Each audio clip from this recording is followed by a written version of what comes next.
Seja bem-vindo ao podcast Cinemação 479. Eu sou Rafael Arinelli e não precisamos de uma arma para fazer uma explosão. Precisamos de uma faísca. Eu sou a Tamires Viana e por algumas coisas vale a pena lutar. Eu sou a Laísa Zanetti e a verdadeira Kinga é a Lashana Lynch.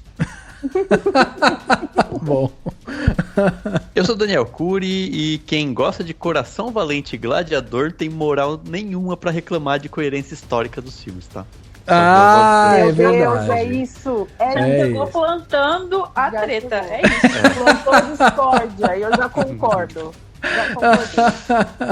É verdade. Isso é um bom tema aqui pra gente puxar aí no meio do podcast. Aí você lembra disso aí no meio, hein? Sim, não, pode deixar. Plantei a sementinha aqui. É isso aí.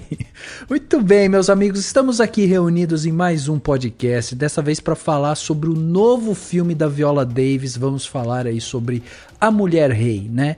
E como você sabe, você ouvinte do Cinemação que acompanha aqui a gente, nós daremos spoiler. Então, por isso, esteja preparado para saber tudo sobre o filme, tudo e mais um pouco. A gente vai falar sem filtros, sem amarras, porque hoje o papo vai ser intenso sobre A Mulher Rei. Tem muita coisa para falar sobre esse filme. E, né, para ajudar a gente a fazer essa análise do filme aqui, a gente teve que trazer duas queridas amigas aqui, né, para ajudar a gente a debater aqui sobre o filme. Tami, seja bem-vinda novamente aqui ao Cinemação. Para quem não sabe, né, a Tami fez um comentáriozinho lá no Twitter falando de A Mulher Rei. Eu já falei, vou falar sobre isso lá no Cinemação. Ela já aceitou publicamente, o que a comprometeu completamente, porque daí ela já tinha aceitado o convite, né? E aí agora estamos aqui gravando. Mas, Tamis, conta um pouquinho do seu trabalho, o que você faz. Afinal de contas, tem aquela pessoa desavisada que, nossa, nunca ouvi Tamis no Cinemação, minha gente. Nossa, pra quem ainda não me ouviu, assim, eu acho meio impossível, né? Porque eu tô batendo carteirinha aqui já. Eu tenho a carteirinha de sócia. Mas enfim, meninos, obrigada pelo convite mais uma vez. E obviamente que eu aceitaria publicamente, por DM, por onde vocês me chamarem, eu vou aceitar sempre. Mas pra quem não me conhece, eu sou a Tamires Viana, eu trabalho no Cineclick. E é isso, gente. Vocês me encontram lá, mas no final eu falo um pouquinho mais. Mas só queria agradecer mesmo mais uma vez pelo convite. Aí, show de bola. Temos aqui a Tamis e também trouxemos aqui a Laísa, né? A Laísa já esteve aqui com a gente em outros invernos, tá voltando aqui, mas a Laísa é mundialmente conhecida por Adoro Cinema, Splash Wall, né, Laísa? Você tá aí, né, em todas. Fala um pouquinho também sobre o seu trabalho, o que você faz pra quem não te conhece, quem ainda não te ouviu aqui. É isso aí, eu tô... Terceira vez que eu venho aqui, eu gravei duas vezes com o Edu, que é também outro que... sócio do Cinemação. Sim. Trabalho no UOL. Bom que no UOL a gente escreve sobre tudo um pouco, então assim, às vezes eu estou escrevendo sobre Pantanal, de repente eu estou escrevendo sobre a mulher alguma coisa, e aí de repente a gente está falando sobre Mulher Rei, mas é muito bom estar aqui novamente pra gente discutir esse filme tão legal, tão cheio de coisa pra gente falar, né? É isso, é verdade. E é isso, né? Temos um papo muito bacana aqui pra gente fazer e vamos falar sobre A Mulher Rei, mas logo depois do panorama. Panorama.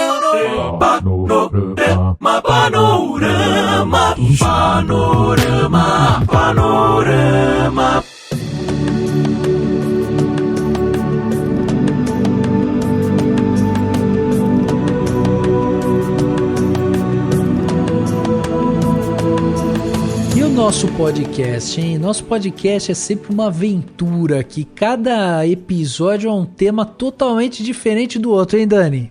Aqui é praticamente uma montanha russa de temática. Não é, cara? Eu fico impressionado com isso, como a gente consegue arranjar tema pro ano inteiro, né? Sim. Aí, quando estreia filme que a gente não quer falar, daí a gente escolhe outras coisas, fala outras paradas. Pula, pois é. Eu acho que fica até o convite aí, porque a gente tá chegando aqui, né? A gente tá em setembro, já é outubro, e, né, estamos caminhando aí pro final do ano. Então, quando a gente vai chegando pro final do ano, a gente começa a fazer aquele balanço sobre o podcast, o que a gente pode falar no ano que vem, o que a gente pode fazer. E aí é esse momento que você, ouvinte assíduo do Cinemação, pode ajudar a gente. E para fazer isso é muito fácil, né? Você pode começar acompanhando a gente lá no cinemação.com, né, o nosso site, e lá dentro você vai encontrar várias coisas. Você vai encontrar os nossos podcasts, vai encontrar críticas, vai encontrar análises, vai encontrar trailers, enfim, vai encontrar muita coisa bacana lá. Mas aí dentro do nosso podcast, né, tem lá um ambiente de comentários, como todos os posts do nosso site. E aí você já pode começar a mandar pra gente o que vocês querem ouvir no ano que vem, né? Afinal de contas, a gente já começa a fazer a agenda do ano que vem. A gente, no final do ano, vai dar aquela pausa, né? Aquelas férias que a gente tira. Mas aí vocês podem, né, mandar sugestão, porque é sempre legal. A gente sempre acolhe alguma das sugestões justamente pra gente ir melhorando todo o ano e trazendo temas importantes aí pra vocês. Além dessa visita ao nosso site, né? Que é muito importante, porque você vai encontrar muito conteúdo legal.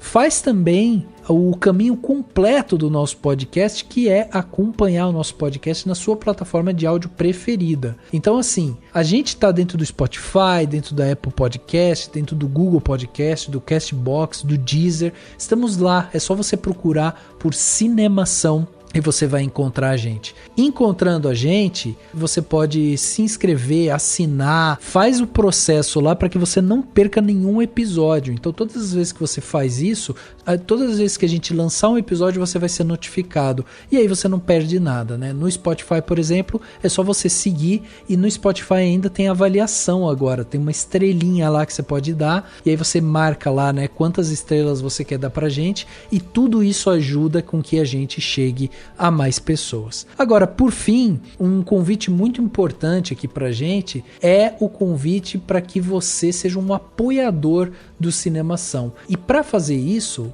basta você acessar o nosso site cinemação.com, e aí lá no canto superior direito vai ter um botão em negrito, tá escrito assim: seja um apoiador. Você clica ali e aí você vai ser direcionado para uma página onde aparecem três planos que você pode contribuir com o Cinemação.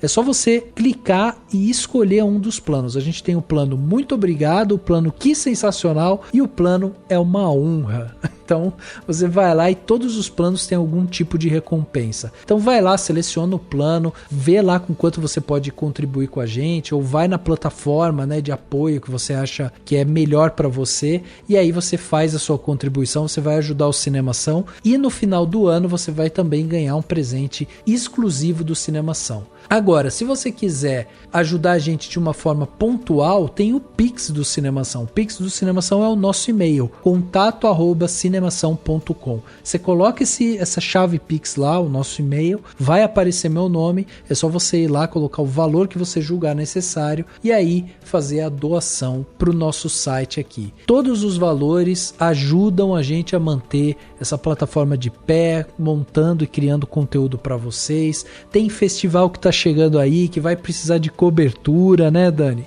Exatamente, vamos, fiquem de olho. Fiquem de olho, porque vai ter cobertura, a gente manda as pessoas lá, a gente vai lá, então tudo isso tem custo, tudo isso é conteúdo que a gente produz para vocês, e por isso é muito importante que vocês ajudem o Cinemação. Vai lá, seja um patrão do Cinemação. E chegando aqui na parte onde as pessoas mandaram seus comentários, é sempre muito importante, né, lembrar para vocês que vocês também podem comentar, e é muito bom ler comentário de vocês e ver o que vocês acharam dos filmes que a gente está falando, das temáticas, do podcast como um todo, tudo mais. Você pode mandar um e-mail pra gente, para contato@cinemação.com, mas você também pode comentar em qualquer espaço onde é possível comentar. Então você pode comentar em qualquer rede social, no @cinemação no Twitter, no @cinemação no Instagram, no @cinemação no TikTok. A gente está em todas as redes sociais, você pode comentar e a gente vai ficar de olho, vai pegar o comentário e vai ler aqui. Você pode comentar também no Castbox, que é o único aplicativo de podcast em que tem espaço para comentário. Então pode comentar lá também. Ou só no Twitter, né, rapidinho, assim, se quiser, só contando o que ouviu, se gostou de alguma coisa. A gente está sempre de olho e é muito bom. E aí, para vocês terem noção, a gente vai ler um comentário aqui super legal da Bruna Pérez, que comentou lá no Instagram. Ela fez um comentário mesmo, colocou assim: não sei se por aqui é o melhor lugar para mandar mensagem, mas queria falar que descobri o podcast de vocês recentemente e estou completamente viciada. Sou arquiteta e urbanista e me interessei muito por cinema no fim da faculdade / início da pandemia. Comecei a ouvir o Cinemação há quase um mês, em um momento um tanto conturbado da minha vida, e ouvir vocês me faz um bem danado. Escuto praticamente 3 episódios por dia. Enfim, só queria parabenizar o trabalho impecável que fazem e o tanto de amor que colocam em cada volume. Em breve volto para comentar sobre algum episódio específico. Parabéns novamente e obrigada. Um grande abraço de uma fã recente. Então, super legal o comentário da Bruna, a gente ficou super feliz de ler. Pode ser no Instagram, sim, Bruna, pode mandar o comentário lá, pode mandar o que quiser mesmo, em qualquer rede social e qualquer e-mail. Sim. No espaço de comentários, inclusive, né, do site cinemação.com, também pode ser lá. Não, Dani, 3 episódios por dia, ela é uma guerreira, hein? Nossa, muita coisa. Acho que deve ter dias que ela deve falar assim: deixa eu descansar um pouco desse povo. Nossa, cansei da voz do Rafael e do Daniel aqui, não é possível. De domingo, pelo menos, acho que ela deve falar assim: não, domingo eu vou só ver os filmes. Só. Houve um Cid Moreira, né? Faz bem. Pra compensar. Exato. E aí a gente tem um comentário rápido também do William Saito, que comentou no espaço, né, do cinemação.com, lá no embaixo, no espaço de comentários, do podcast 476, que a gente falou de eleições, cultura e cinema no plano de governo. E aí ele colocou o seguinte: nada a acrescentar, pois o comentário do Thiago Alves já me representa. Inclusive, eu já li, né, o comentário aqui. Sim. Mas também tá lá no espaço, lá para você ler. Mas não poderia deixar de passar por aqui para dizer como é importante um episódio como esse, discutir como as ações políticas do atual governo estão refletindo negativamente em todas as áreas da sociedade, é até questão para nossa sobrevivência. A cultura é apenas um dos pontos negligenciados e o Cinemação, onde a cultura é a principal fonte de conteúdo, tem todo o direito e dever de se manifestar. Valentes, sigam em frente. Então, muito bom também o comentário do William Saito. A gente fica feliz que, né, tá feliz com o nosso posicionamento. E quem não ouviu o podcast 476, vai lá ouvir que ficou muito legal também. E é isso, mande seu comentário pra gente, que a gente sempre é muito bom pra gente ler esses comentários.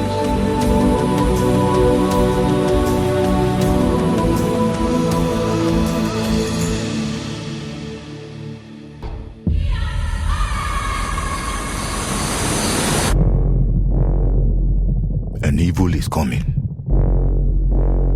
that threatens our kingdom, our freedom. But we have a weapon. They are not prepared for.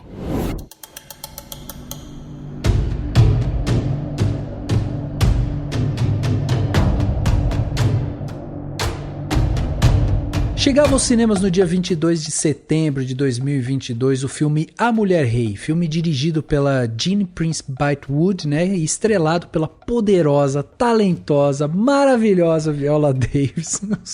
Eu não sei onde que essa mulher vai colocar tantos adjetivos na vida dela, porque olha, ela é um tesouro mundial. A Mulher Rei teve aí um orçamento de cerca de 50 milhões de dólares e arrecadou até o momento 38 milhões de dólares. Ou seja, ainda não chegou ali. Então temos que ir pro cinema, hein, assistir esse filme. E o filme conta a história, né, memorável das Agogis, uma unidade de guerreira composta aí apenas por mulheres que protegiam um reino africano de Daomé nos anos ali 1800, né, entre 1800 e 1900 ali. Essas mulheres, elas tinham habilidades e uma força diferentes de tudo que já tinha sido visto. Inspirado em eventos reais, o filme acompanha a emocionante brilhante jornada da General Naninska, né, que é vivida pela Viola Davis, enquanto ela treinava uma nova geração de recrutas e as prepara para uma batalha contra um inimigo determinado a destruir o reino que elas defendem. Dani,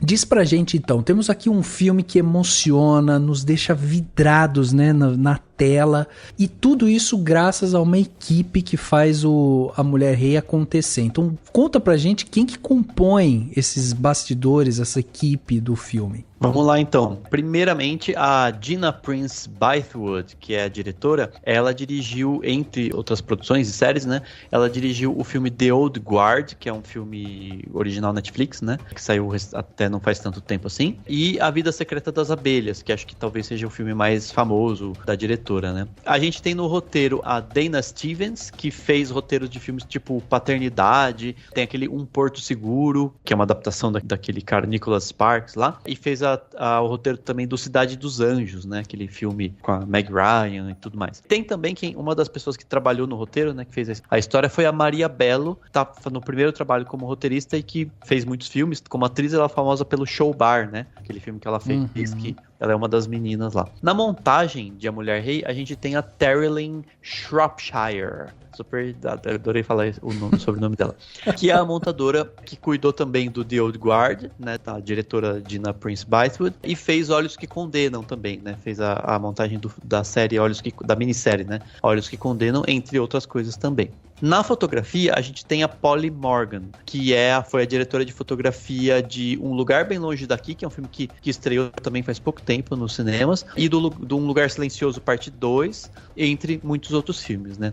E na trilha sonora, a gente tem o Terence Blanchard, que é o cara que fez a trilha sonora de Uma Noite em Miami, além de filmes do Spike Lee como o Destacamento Blood, Infiltrado na Clã e até outros filmes de antes, né, desses últimos aí do Spike Lee. Só nisso eu já falei, uma equipe basicamente de mulheres, né, mulheres negras inclusive, a diretora, a montadora, né, e o Terence Blanchard como compositor, que também é um homem negro também nesse filme, né, então a gente tá com uma equipe aí, faz muito sentido, né, pra esse filme. E aí no elenco, dá pra citar, a gente tem, claro, tem bastante gente, vamos citar lá, Viola Davis, que dispensa apresentações, obviamente, tem a Thuso Mbedu, que ficou famosa com a série Underground Railroad, né, a gente até falou, eu falei dela várias vezes aqui e tudo mais, tem a Lashana Lynch, né, que fez o 007, né, Sem Tempo Pra Morrer, e ainda fez a Maria Rambeau lá da Capitã Marvel, entre muitos outros filmes também, mas só esses já são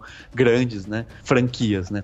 Tem também a Sheila Atin tá no Doutor Estranho no Multiverso da Loucura e fez também uma participação menor na série Underground Railroad, né. Além delas, dá pra citar a Massali Baduza, que faz uma personagem que chama Fumbi, né, que é uma atriz sul-africana, que tem vários filmes sul-africanos também, alguns filmes e séries, né, da África do Sul, mas não tantos assim, ela é mais jovem. E tem também, dá pra citar o Jimmy Odukoya, que é um ator nigeriano, que tem também muitos e muitos filmes nigerianos aí no currículo dele, né? Infelizmente a gente não vai conhecer tantos, mas tem vários que ele fez. Ele é um dos muitos atores africanos mesmo, que tem uma carreira nos seus países e que entraram nesse filme, né? O Jimmy Odukoya é o que faz o Oba, né? Que é digamos assim, o grande vilão do filme, né? De certa forma. Embora tenha outros que eu vou citar daqui a pouco. Tem também, claro, o John Boyega, né? Que a gente não pode esquecer do Finn de Star Wars, também estava no Pacific Rim, entre muitos outros filmes aí. E eu vou citar também os brasileiros, que não são brasileiros,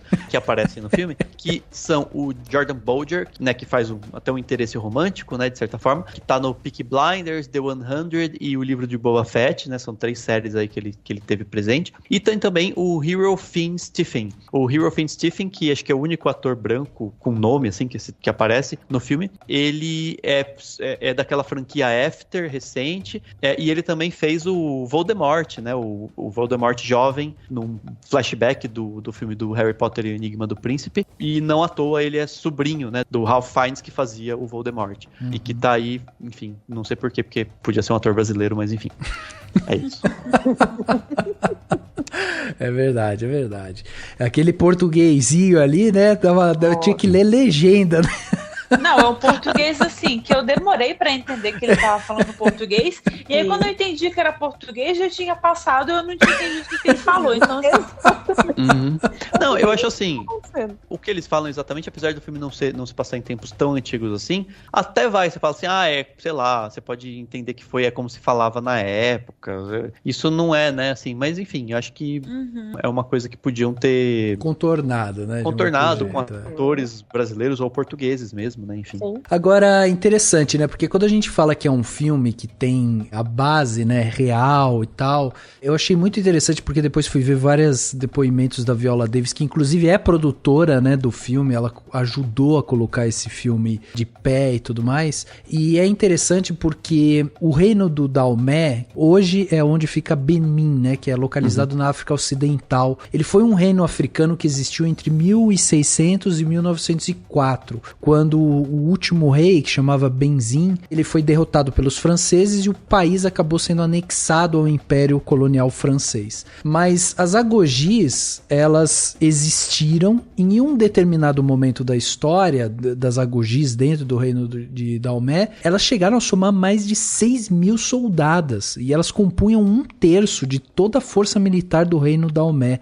Então, assim, elas foram uma força gigantesca ali, né? Era uma coisa muito poderosa. E elas surgiram basicamente porque, segundo a história ali, teve uma morte, né, da população masculina devido às guerras, né, com estados vizinhos e tudo mais. E também pelo fato do rei de Daomé ele ter sido forçado a entregar os homens como escravos ao Império de Oyo, né, que aparece no filme também. Então, assim, eles tiveram uma redução drástica ali, né, na população masculina, e aí pegaram as mulheres e falaram, não, vou fazer um exército com elas. E elas se mostraram, assim, de uma eficácia, né, era algo fora do comum. E aí eu acho muito feliz o filme começar já dando pra gente um exemplo do poder delas. Porque, gente, quando a Viola Davis, ela surge do meio daquele mato olhando pra gente, eu tive que olhar 2 vezes pra trás do cinema pra ver se ela tava olhando pra mim mesmo ou se era pra alguém de trás, de tanto cagaço que eu fiquei com aquilo.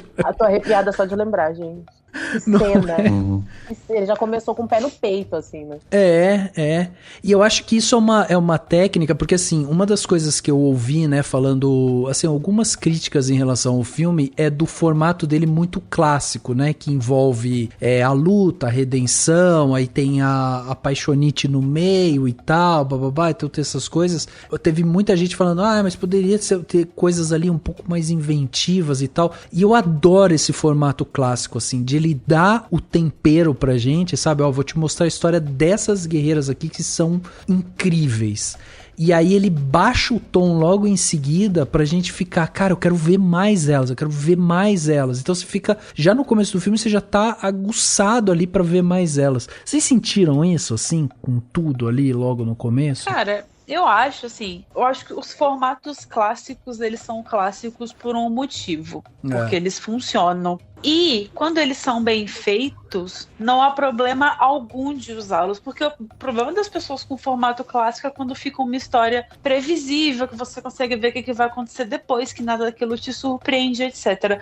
Mas pra mim, com A Mulher Rei é totalmente o oposto, porque assim, o formato convencional, assim, entre aspas, que você conhece aquela estrutura, ele te traz uma calma, uma coisa assim, eu consigo acompanhar essa história aqui tranquilamente, só que a todo momento ele te mostra alguma coisa nova, ele te surpreende de alguma forma, você se encanta com personagens que às vezes você nem esperava que fossem ter tanto destaque. Então, assim, é um filme que quanto mais eu assistia, mais eu queria ver, assim, é uma história que, por mais que ela tenha sido bem contada, fica aquela vontade de, se o filme tivesse o dobro do tempo, eu teria visto, porque é muito gostoso de assistir ele sendo desenvolvido. Sim. Eu fui ver o filme, inclusive, sabendo muito pouco dele. Eu sou da turma que não fica vendo muito trailer, não fica lendo sobre a sinopse. Eu quero, sempre que eu posso, eu vou numa forma mais crua e tal. E eu fiz isso com esse filme. E eu achei muito interessante, porque é justamente isso. Você fica nessa de o que vai acontecer, né, na história, porque ela tem um formato clássico, mas não é previsível, né? As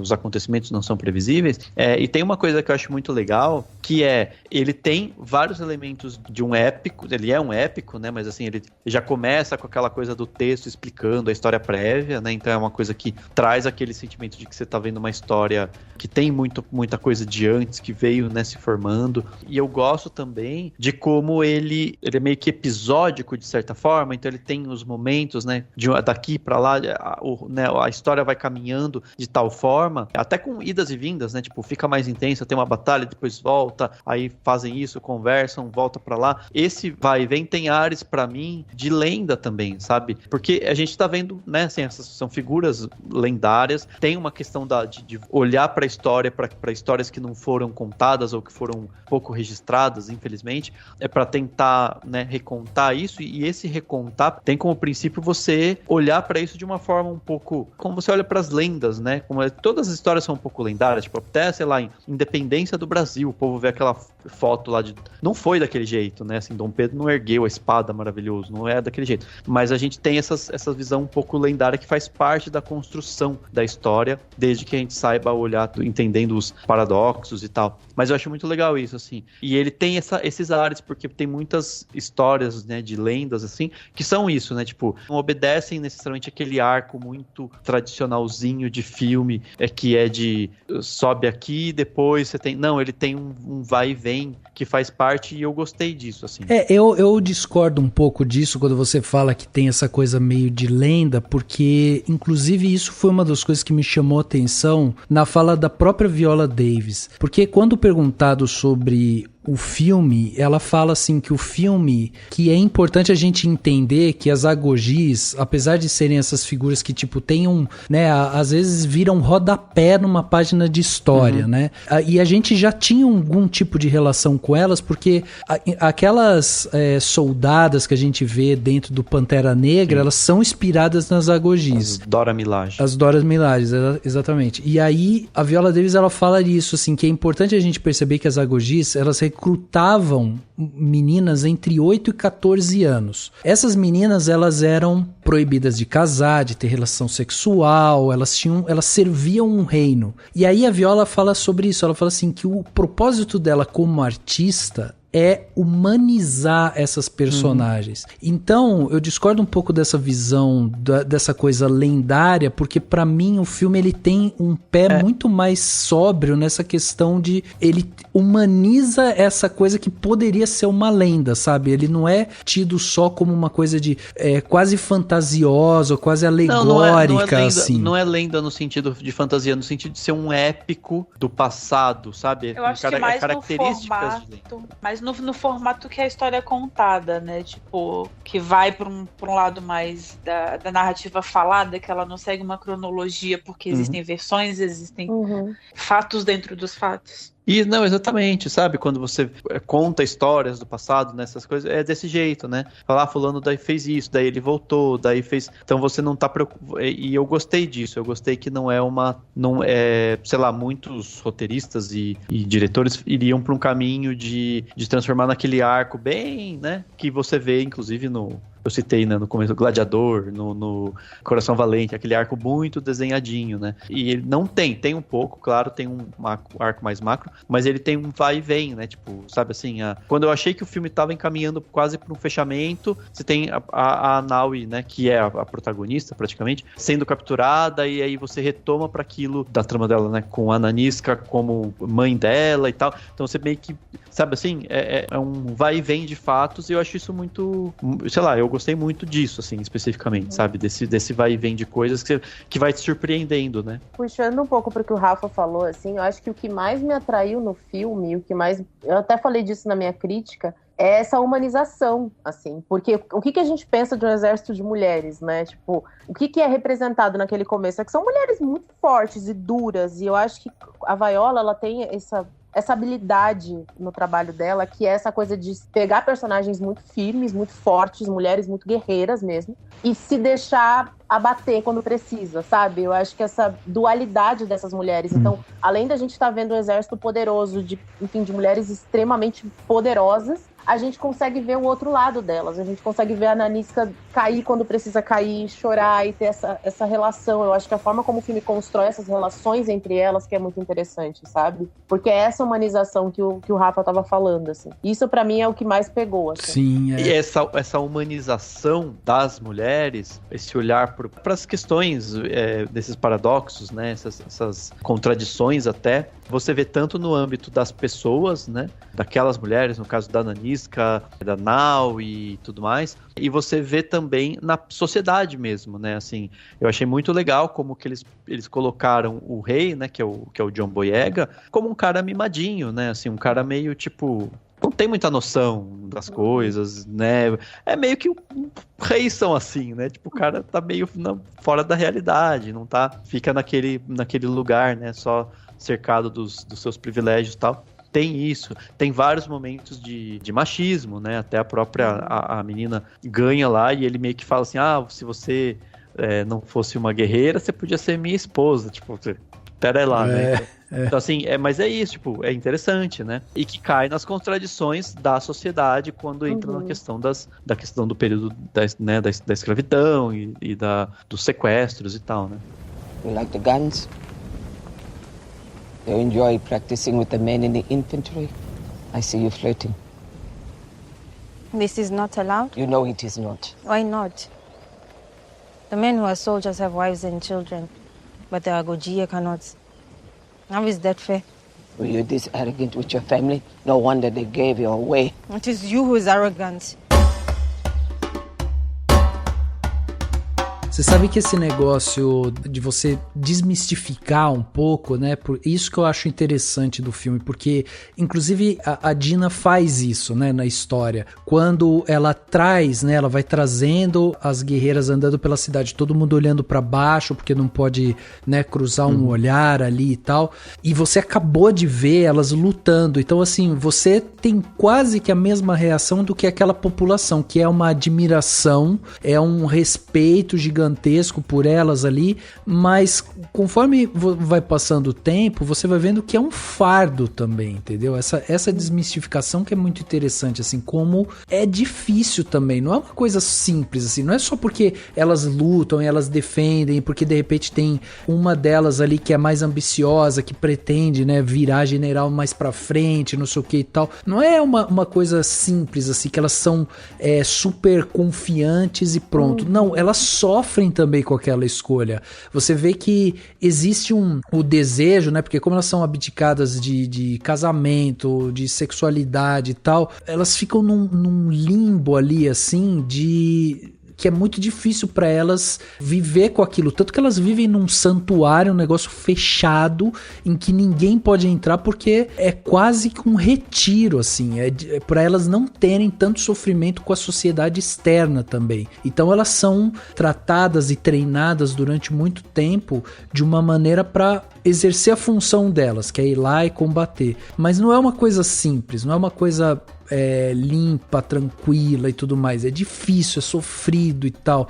E isso é muito legal da gente sentir, assim, porque cria essa desmistificação e você começa a sentir também que, cara, as coisas não são fáceis, né? A Naui é isso, ela é essa menina revoltada e tal, que tem uma admiração, mas ela tem uma revolta dentro dela e ela quer fazer parte daquilo, mas ao mesmo tempo ela quer também ter a própria voz, sabe? E isso é muito interessante de assistir. Né? Eu acho que também essa desmistificação até da sociedade atual, sabe? Porque assim, a mulher negra, ela é vista como raivosa, ela é vista como mulher forte, que não pode se abater. Só que, cara, ela é uma mulher como qualquer outra, sabe? Ela também tem fraquezas, ela tem dores, ela tem traumas. Então eu acho que mostrar essa fragilidade das agogias, assim, também é uma forma de desmistificar a mulher negra hoje, sabe? Uhum. Eu acho que é uma coisa que a Viola Davis, ela como a figura dela, emite isso de uma forma muito, muito sucinta, né? Porque ela tem essa versatilidade como profissional, que ao mesmo tempo que você vê uma pessoa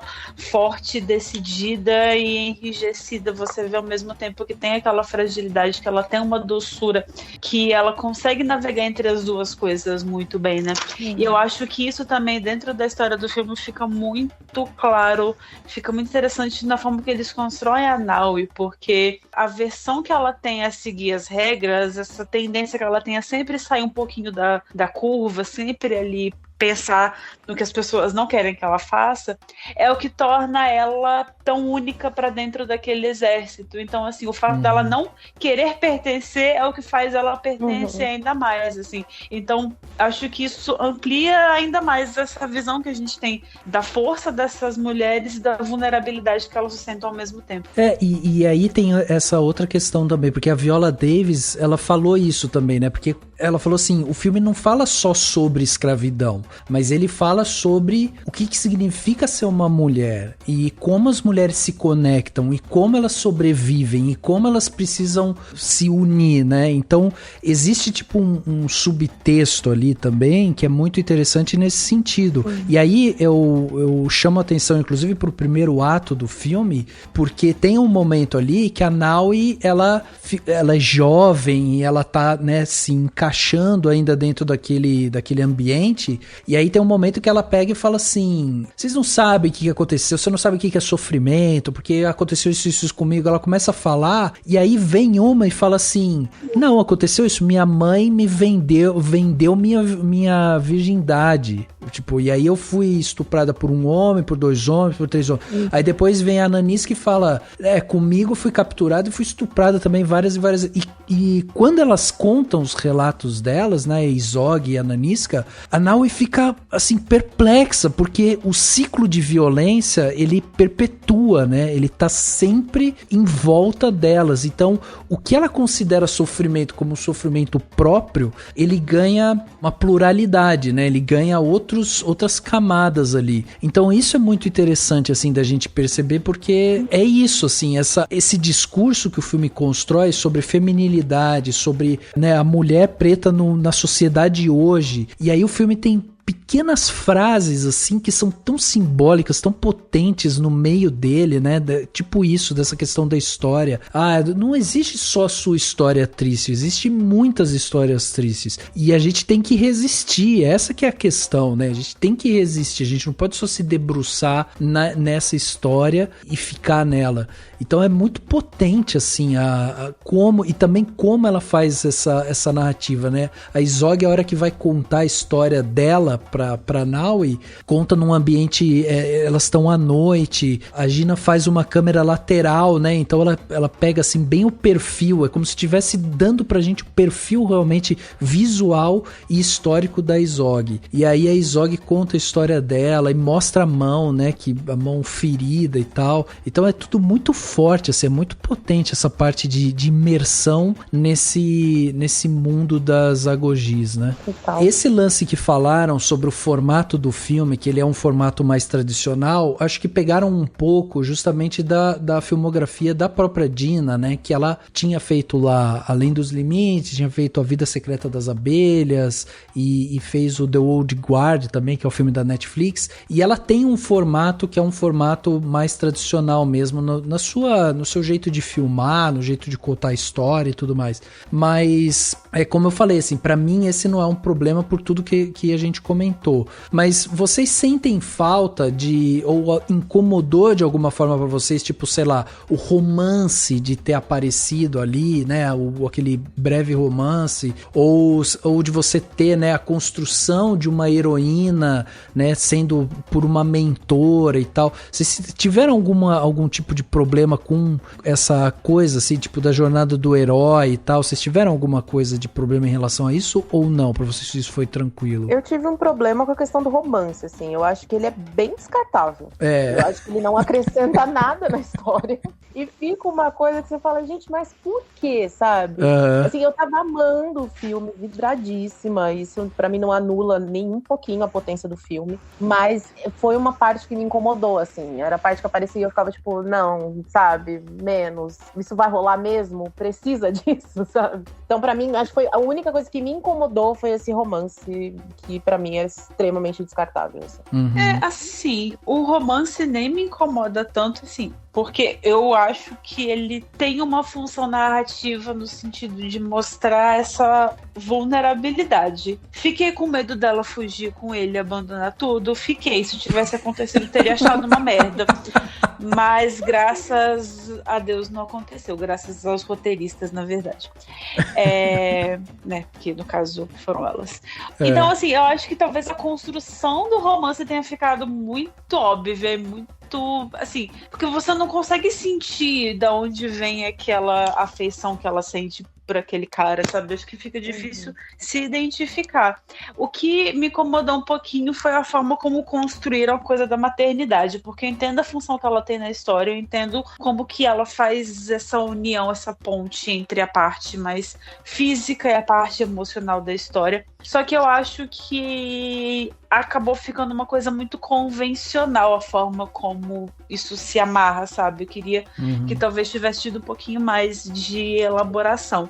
Dito isso, na hora que eu entendi que ela era mãe, eu fiquei assim, meu Deus! Aquela reação que você tem vendo novela. Então, assim, eu acho que funciona no fim das contas, assim, a gente fala, é muito óbvio, mas funciona, porra.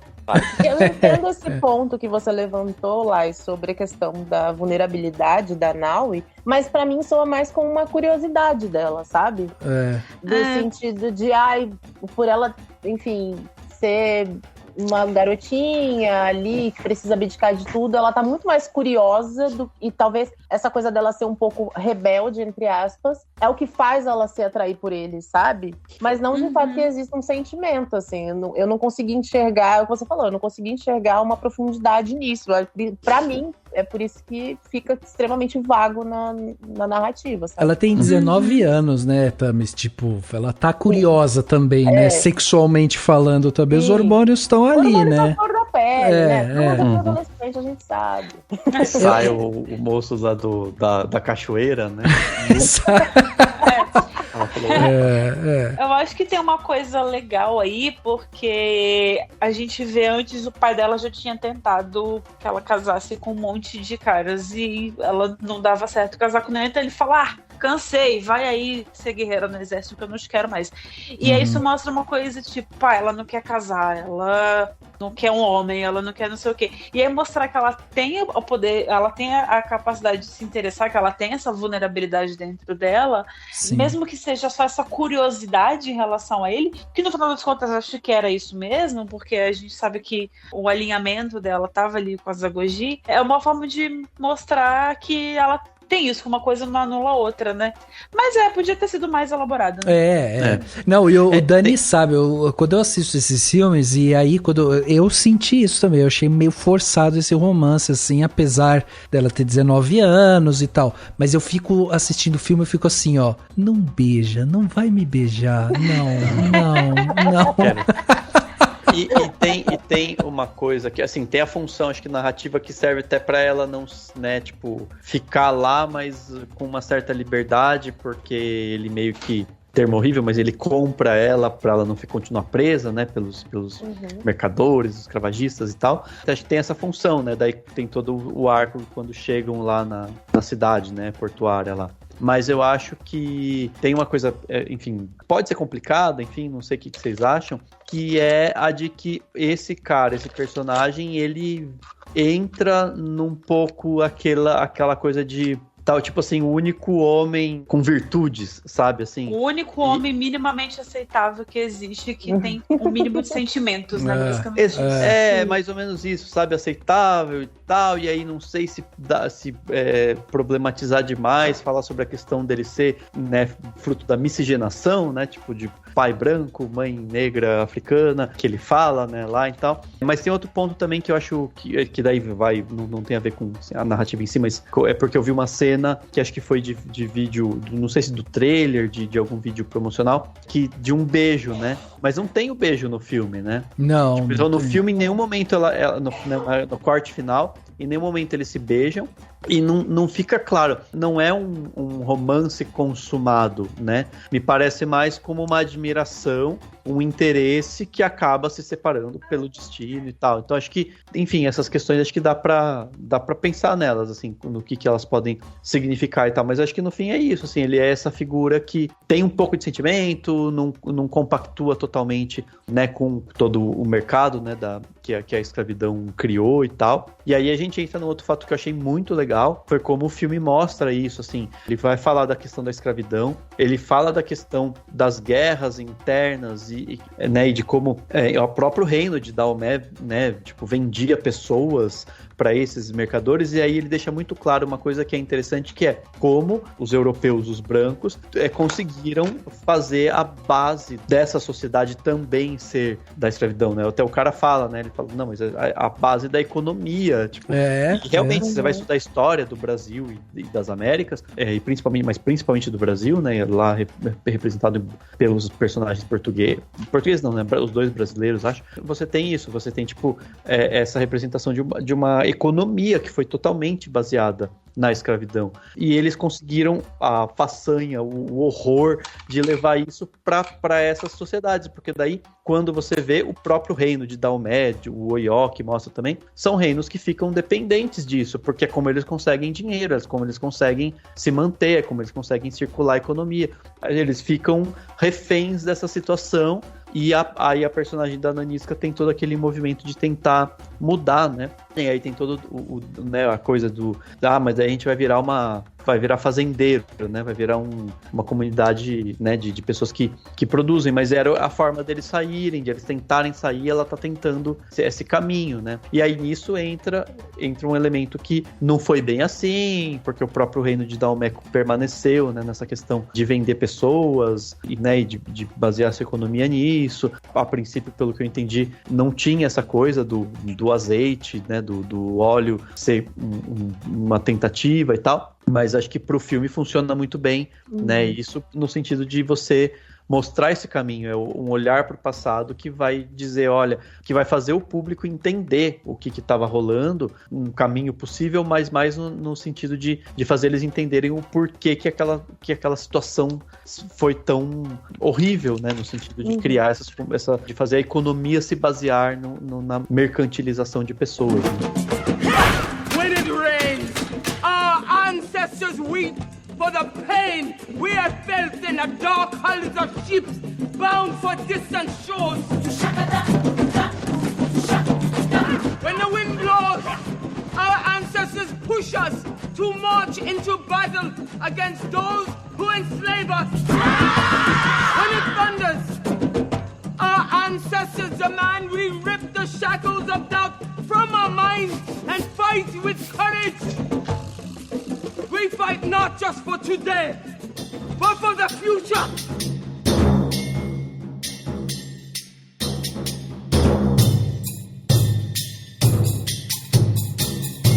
Tem duas coisas que eu acho interessante. A primeira é justamente você ter o Brasil nominalmente colocado na história, sabe? Tipo, não é Portugal, não é Europa e tal. Não, eles falam o Brasil, né? Então, porque o Brasil foi o último país das Américas a abolir a escravidão. Então, assim, a gente vai carregar isso com a gente.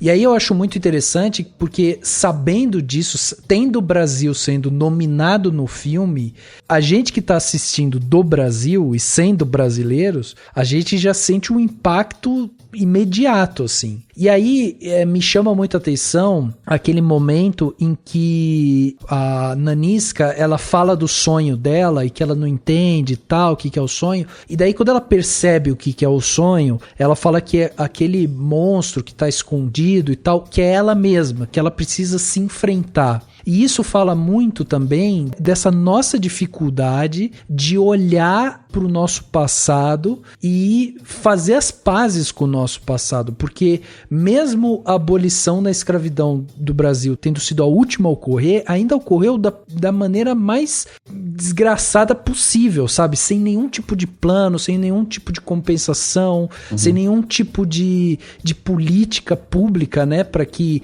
fosse feito de uma forma o mais humanizada possível e tudo mais. Foi tudo feito nas coxas, tudo sempre meio empurrado, os donos de fazenda, não sei o que, indo contra, o Congresso colocando sugestões de leis para fazer uma coisa gradual e tal. Cara, foi um rolo isso aqui no Brasil. Então, assim, eu achei muito interessante, tipo, ter o nome do Brasil e essa cena da Nanisca, assim, pra mim, tipo, as duas coisas meio que se conectaram, sabe, assim, mesmo não sendo imediatamente uma seguida da outra. E o outro ponto que eu acho interessante também é que a gente tem essa cena, né, das Agogis, tipo, influenciando o rei para que, vamos oferecer a parte, né, vamos fazer a parte da agricultura e tudo mais e tal. E o que conta na história é que as Agogis, elas tinham um poder político mesmo por conta disso, porque elas eram, né, uma fatia grande, eram 1/3 da força militar do reino de Daomé, e elas tiveram influência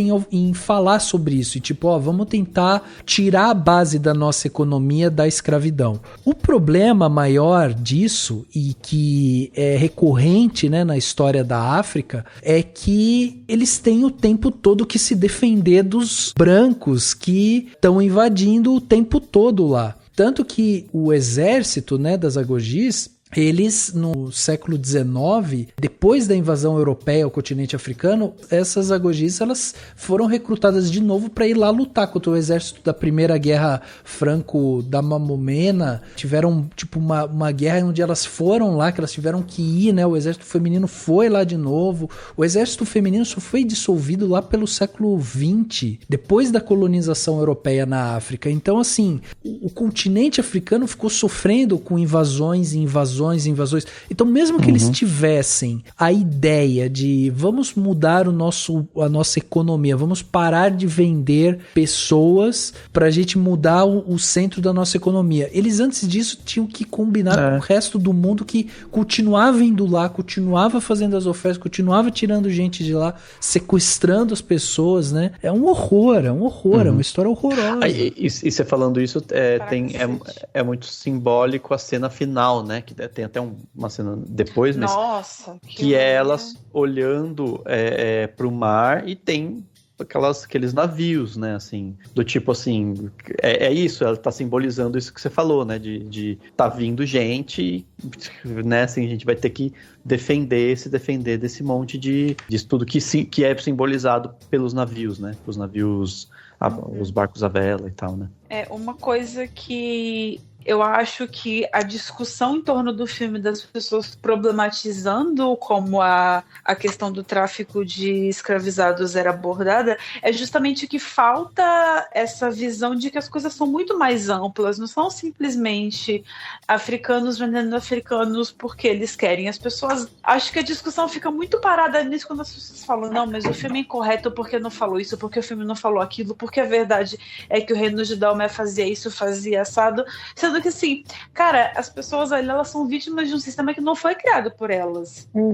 E às vezes, assim, a gente não sabe como que eram as tentativas de sair disso, e quando eu falo que a gente não sabe, é porque, assim, não existem referências bibliográficas, sabe? Isso não sou eu que eu tô falando, quem falou isso foi a Viola Davis na coletiva, ela falou que durante as filmagens, ela tinha que o tempo todo se policiar para não falar as Amazonas de Daomé, que é o nome pelo qual as Agogis ficaram conhecidas no mundo, porque a maior referência que elas tinham de bibliografia era a referência que falava que citava as Agogis como Amazonas, só que esse é um nome dado pelo colonizador. E assim, a grandiosidade, quer dizer, o Big Take disso é exatamente isso, que a maior referência que existe é uma versão do colonizador. Então, assim, o fato da gente não poder falar sobre isso com profundidade é um problema muito maior do que simplesmente o filme se ateve à história, o filme não se ateve à história, porque não existe, cara, a gente não sabe qual é a história, então assim, é um problema muito mais grave. É muito mais grave. E as pessoas gostam de problematizar, né? As pessoas amam problematizar, é impressionante. Não, eu até ia comentar, eu acho que essa questão não é nem se tem fonte, enfim, eu até entendo que talvez tenha fontes que vão por outro caminho, mas a questão é um filme fictício, né? É uma ficção baseada nisso. E a questão sempre teve filme de ficção baseado em coisas históricas que não segue aquilo. E aí tem muito filme que faz isso de forma tosca porque reforça coisas que talvez não devessem ser reforçadas. Nesse caso, a forma como eu vi essas mudanças, né, embora não tenha estudado profundamente detalhes de como foi a história real e tal, ou das evidências, mas acho que a questão elas são feitas em função de uma narrativa e em função de uma construção que eu acho que é válida, entendeu? Que é justamente de trazer, e a Viola Davis fala muito bem, né, nas entrevistas que ela deu, de trazer um símbolo importante, né? Ela fala da infância dela, de como ela não né, de fazer com que as meninas negras de hoje possam ver um filme desses e se sentir representadas, valorizadas. Isso é muito poderoso, né? E isso foi feito ao longo de tanto tempo em Hollywood por filmes, né, para sei lá, homens brancos e tal. E aí você fala, poxa, que bom que estão fazendo, pelo menos, né? Foi tanto tempo com mulheres negras, mas a questão também é outra. A narrativa toda do filme vem nesse sentido. E a própria reflexão sobre a questão, né, do comércio, de pessoas escravizadas, etc. É isso, o filme tem essas mudanças para a gente poder olhar dessa forma ampla. Se ele for se ater muito a fatos e for muito como quase um documentário, digamos assim, ele vai precisar ir a fundo em coisas que não fazem sentido para um grande público, né? Enfim, eu acho que é isso, pra você, é Hollywood, né, um entretenimento que vai trazer reflexão. Não dá pra você querer se aprofundar demais em cada detalhe pra mostrar as complexidades, né? Sim, e tiveram outros filmes na história que nunca foram extremamente fiéis à questão da escravidão. A gente tem milhares de filmes, sei lá, vou citar um clássico, E o Vento Levou, que é absurdo em relação a isso, e ele é considerado um clássico, e ninguém nunca parou pra problematizar em cima disso, sabe? Exatamente. E eu acho que E quando o Dani falou sobre a questão da representatividade, que a Viola fala sobre essa coisa das meninas negras se verem, a gente também tá falando de meninas negras de pele retinta, o que é muito mais difícil em Hollywood. É verdade. Sabe? A gente tem um elenco formado por, sei lá, eu acho que 98, 99% são mulheres negras no elenco desse filme. A importância desse filme pra meninas negras é gigantesca, sabe? Então, por que diabos as pessoas estão pegando pequenas coisinhas e tentando fazer um boicote em cima do filme, sabe? Tipo, olha pelo macro, gente. Olha pelo macro, sabe? Tem uma coisa que eu até falei com a Thames outro dia, a gente estava conversando sobre o filme, que assim, a cobrança é sempre maior quando é uma história de narrativas negras, sabe? Assim, nunca é possível você... mas o filme a narrativa é convencional porque essa estrutura é muito linear e não sei o que. É assim, aí tem o romance que é isso, aí tem essa coisa aqui que é aquilo, mas esse pedaço aqui da história não era bem assim. Essas cobranças, elas são sempre maiores em filmes que falam de narrativas minoritárias, porque as pessoas, parece que assim, toda vez que a pessoa vai fazer um filme sobre pessoas pretas, ela tem que estar sempre fazendo uma coisa que vai ser o irretocável, vai ser o irrefutável, vai ser nota 10 de 5, sabe? Porque você nunca pode fazer simplesmente uma coisa simples, você não pode simplesmente fazer uma narrativa, um filme de heróis, de heroínas para meninas negras se verem, porque elas nunca se veem em lugar nenhum, sabe? Então, sempre tem que ter uma coisa muito maior do que... Essa cobrança não seria feita, por exemplo, se fosse uma narrativa branca, sabe? É isso que eu fico pensando às vezes. A questão da pessoa negra sempre ter que se esforçar 1000 vezes mais para fazer alguma coisa aceitável na mente das pessoas, na visão das pessoas. Então, isso não fica de fora, né? Que é aquela imagem que a gente tem da Naui treinando, né? Enquanto o pessoal tá ali descansando, não sei o que, ela tá ali sozinha, batendo, treinando, ela precisa ser a melhor em todos os aspectos, porque para ela ter uma chance, né, de ficar ali, de continuar, de ser reconhecida e tal. E vamos também parar para pensar que a Viola falou que quando ela, no começo da carreira dela, fazer um filme desse era inimaginável. Eu diria até que há 20 anos, esse filme era inimaginável. A gente não precisa ir tão longe, sabe? Tipo, ontem esse filme era inimaginável. Se a gente não tivesse tido Pantera Negra, né? Um filme de proporção global, um orçamento enorme, vindo pela mão de uma Marvel, não sei o que e tal, que foi o sucesso que foi, com o personagem que foi, né? Ressaltando toda a questão cultural africana e tal, esse filme também não seria possível. Então, foi assim, passos de formiga. E isso é uma coisa que me chamou a atenção, porque eu vi muita dessa relação, né, do Pantera Negra com esse filme. E, pô, Pantera Negra é um filme que aconteceu... Quando que saiu o primeiro Pantera Negra? Foi 2018, né? Pois é, a gente tá falando de um filme de 4 anos atrás. A gente demorou 4 anos pra lançar outro. E aí quando sai esse outro, aí as pessoas ficam, não, porque eu vejo o lado histórico e não sei o que. Ah, meu filho, sabe? Pro inferno. Nossa. Interessante sobre isso de Pantera Negra. Eu não sei se foi a Viola Davis que falou na coletiva, se eu vi em alguma outra entrevista, mas assim, a história estava sendo desenvolvida, esse roteiro já existia antes de Pantera Negra. E aí quando Pantera Negra saiu, elas falaram assim, bom, fudeu, já fizeram um filme, a gente não vai conseguir fazer outro. Porque assim, o buraco é tão mais embaixo que na hora que saiu um filme que fala sobre algo que tangencia um assunto parecido, as pessoas falam, bom, claramente o mercado já saturou e a gente não vai conseguir fazer esse filme. E aí precisou vir uma pandemia, precisou vir mais, entendeu? Passaram 4 anos para esse filme de fato chegar às telas. Então, assim, é realmente uma coisa que a gente evoluiu bastante, mas também não o suficiente, sabe? Porque a gente tá falando de uma coisa tão simples e que é tão recente que é meio absurdo, né? A gente acha que a gente é melhor do que isso, mas a gente não é muito. How old are you? I have 19 years. You look like a child. I work hard. Harder than anyone. Many obstinate daughters are dumped at the palace. They usually fail. All our lives, they tell us stories about the Agoji, that you have magic. You look like a regular old woman to me. Fighting is not magic. It is skill. We will see if you have any.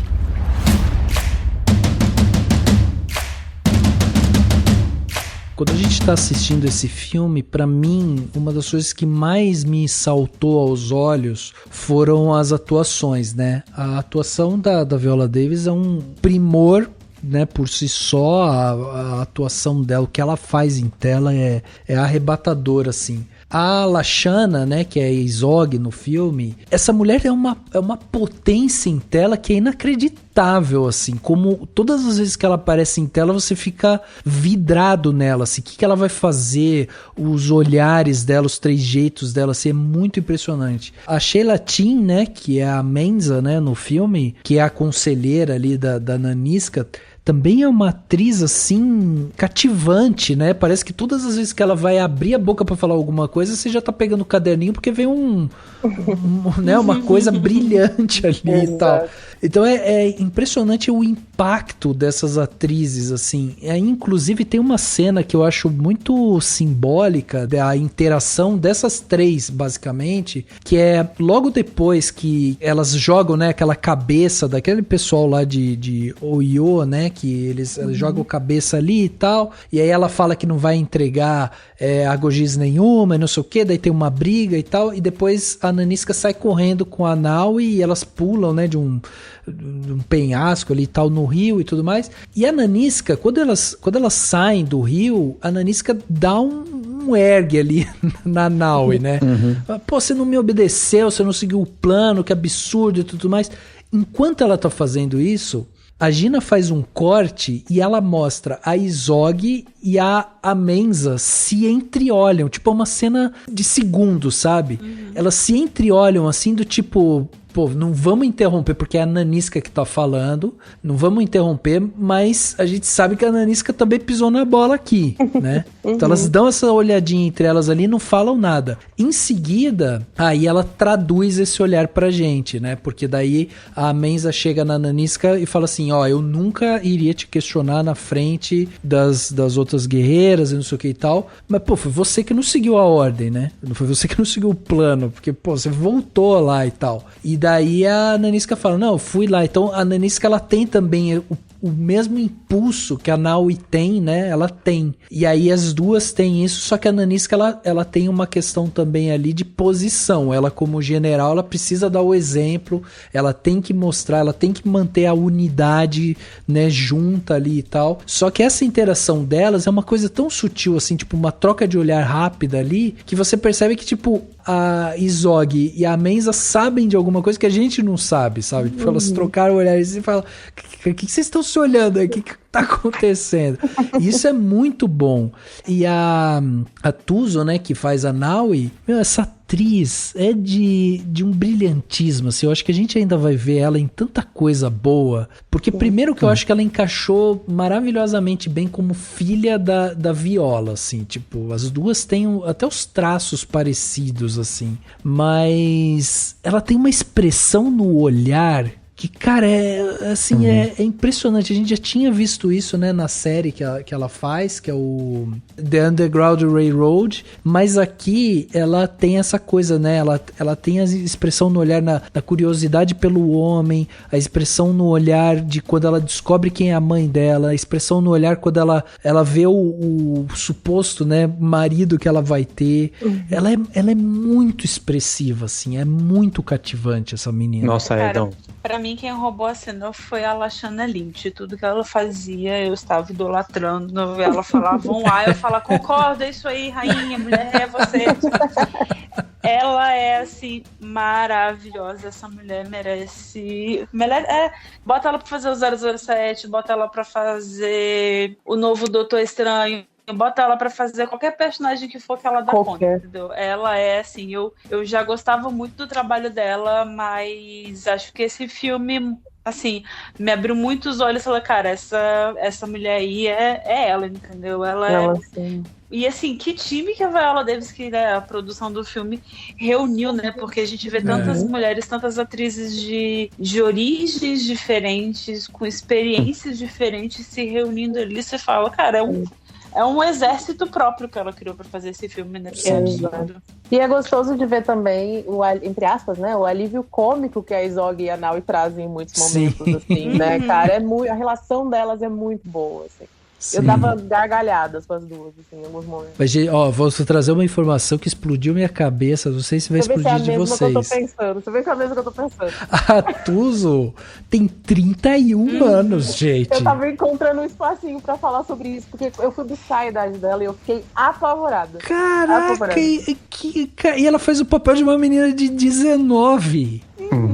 Assim, a minha skincare claramente está atrasada.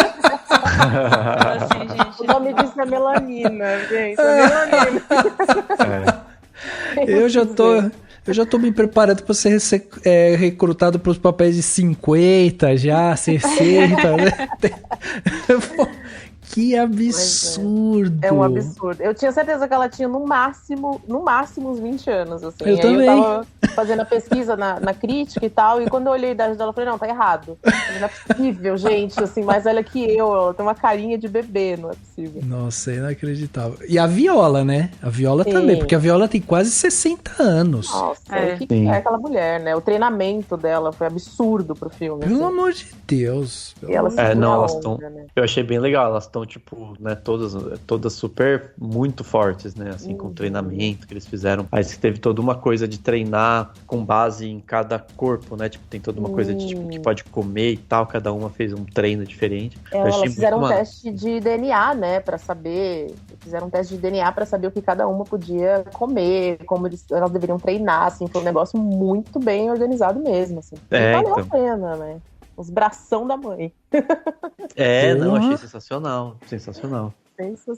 E até assim, a gente tá vendo, né, que eu acho que também é uma outra coisa que a gente tem que ressaltar, que é a direção da Dina, que é uma mulher preta e tal, e a gente tá vendo que, gente, ela faz umas cenas de ação que são incríveis, assim, você vê as meninas lutando, elas fazem umas acrobacias e o poder, né, de impacto impacto delas, você não tem cenas assim, você não precisa, inclusive, disso, de cenas de tipo, nossa, tá jorrando sangue, tá, né, explodiu cabeça, não sei o que, você não precisa desse tipo de coisa, porque só o ato, né, o movimento ali acrobático e tal, tudo aquilo, tipo, além de harmonioso, que ressalta, né, ainda mais a habilidade das agogis, além de tudo isso, mostra também isso, o poder único delas, né? A própria Naui, que no começo fica lá falando da corda, porque corda não é arma, não sei o quê.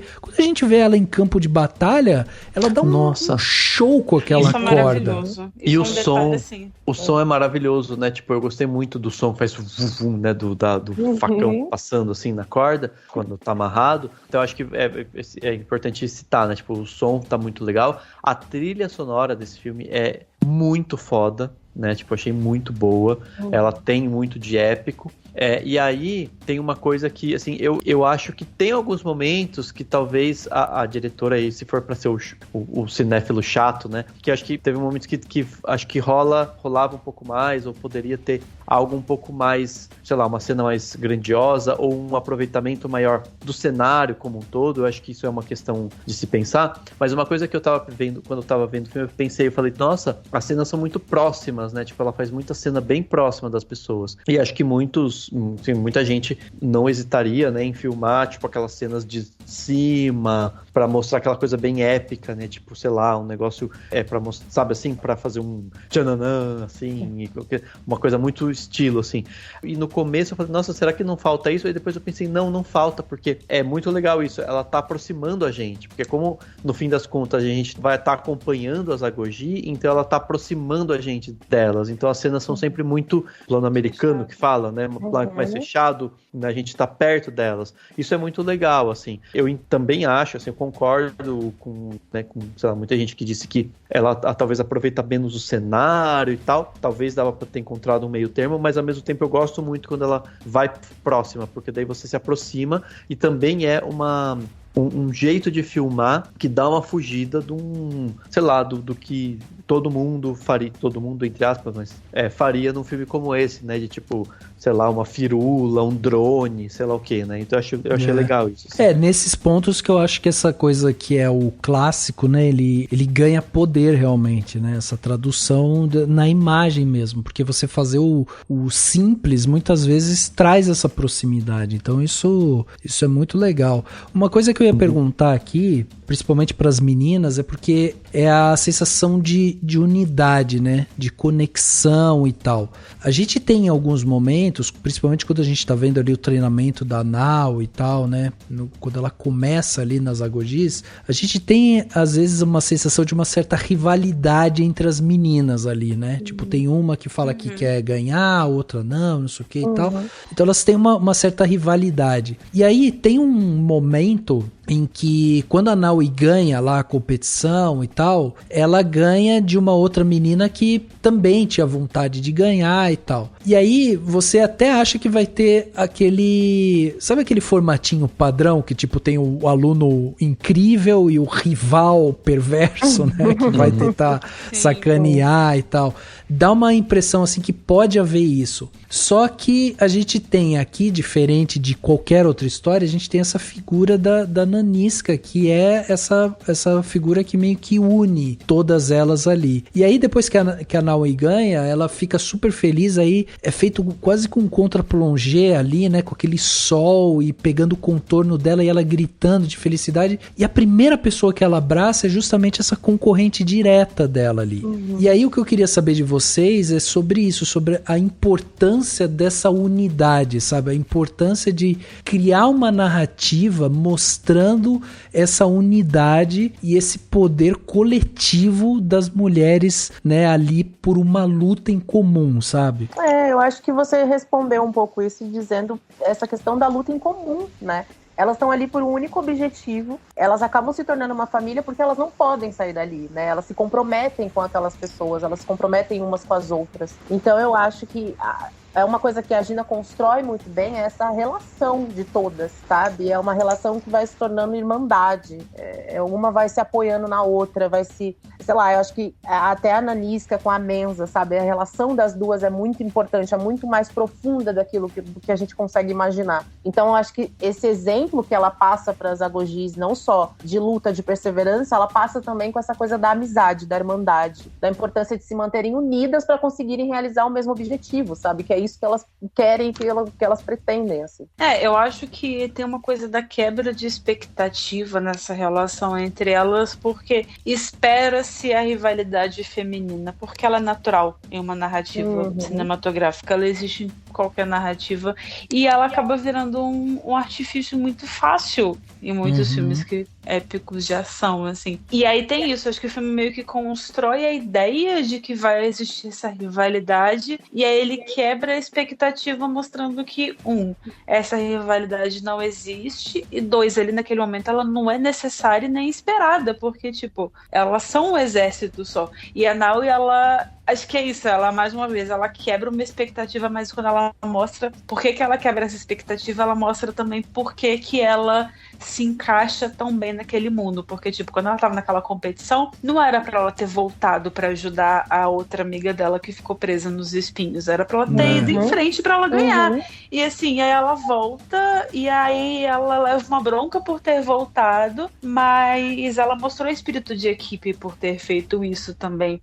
Então, assim, eu acho que se resume a isso, assim, a sociedade espera que exista essa rivalidade feminina, mas ela não precisa existir. Quando ela não existe, todo mundo sai ganhando. Até com aquela outra, que tem um momento que elas dão uma discutida falando, o seu povo matou meu povo, e não sei o que, elas ficam meio assim. Só que esse discurso, né, de uma certa rivalidade ali, e é uma personagem meio secundária, né, essa que fica ali falando que, né, a gente não vai ser amiga, não sei o que e tal. Esse discurso já é logo interrompido justamente eu acho que ela é pela Menza, né, que interrompe aquele discurso, meio que fala assim, calma aí, o que você tá falando? Aqui não importa de onde você veio, aqui é todo mundo tá junto, todo mundo é Agoji, e ela passando no negócio lá, vai ser sua irmã e pronto, acabou, não tem esse papo aí de onde você veio, não sei o que, né, então até isso é cortado. To be a warrior, you must kill your tears. We are the spear of victory! We are the blade of freedom! We are Dahomey!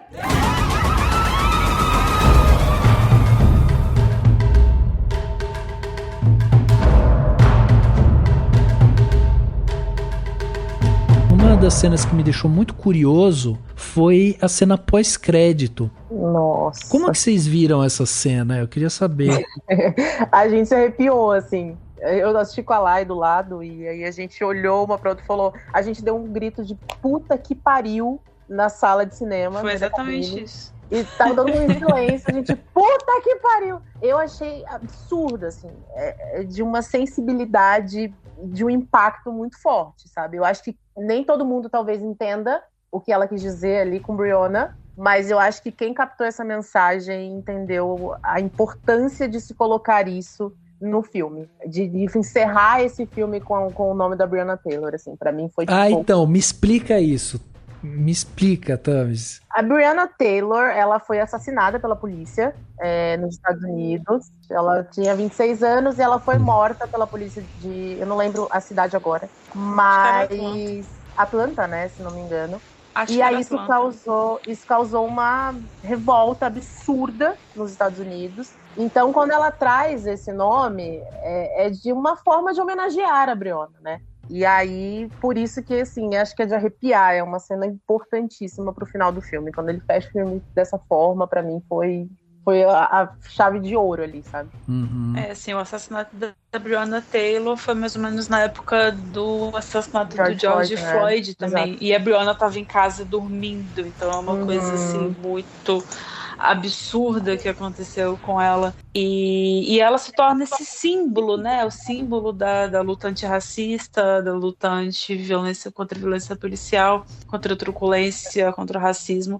E aí eu acho que quando o filme coloca ela dentro assim, coloca o nome dela, aquele easter eggzinho ali, é um símbolo, né, de tudo que o filme tá querendo falar sobre o espaço das mulheres, sobre o que as mulheres simbolizam nessa luta e a universalidade daquela história, né, que a gente não tá falando só falar do exército das Agoji já é grande o suficiente, já é uma puta história, mas assim, o que esse filme simboliza para quem vem depois, o que simboliza isso pra gente que tá vendo hoje, assim, então é muito poderoso. Sim. Não, assim, e quando terminou essa cena, eu falei pro Dani, assim, eu falei, cara, aquele nome tem algum significado, porque Mas eu achei muito preciso, assim, ela falar todos os nomes. Eu até falei assim, os outros nomes devem ter algum significado também, eu preciso pesquisar sobre eles, a porque... gente até pensou isso, né, também. Sim.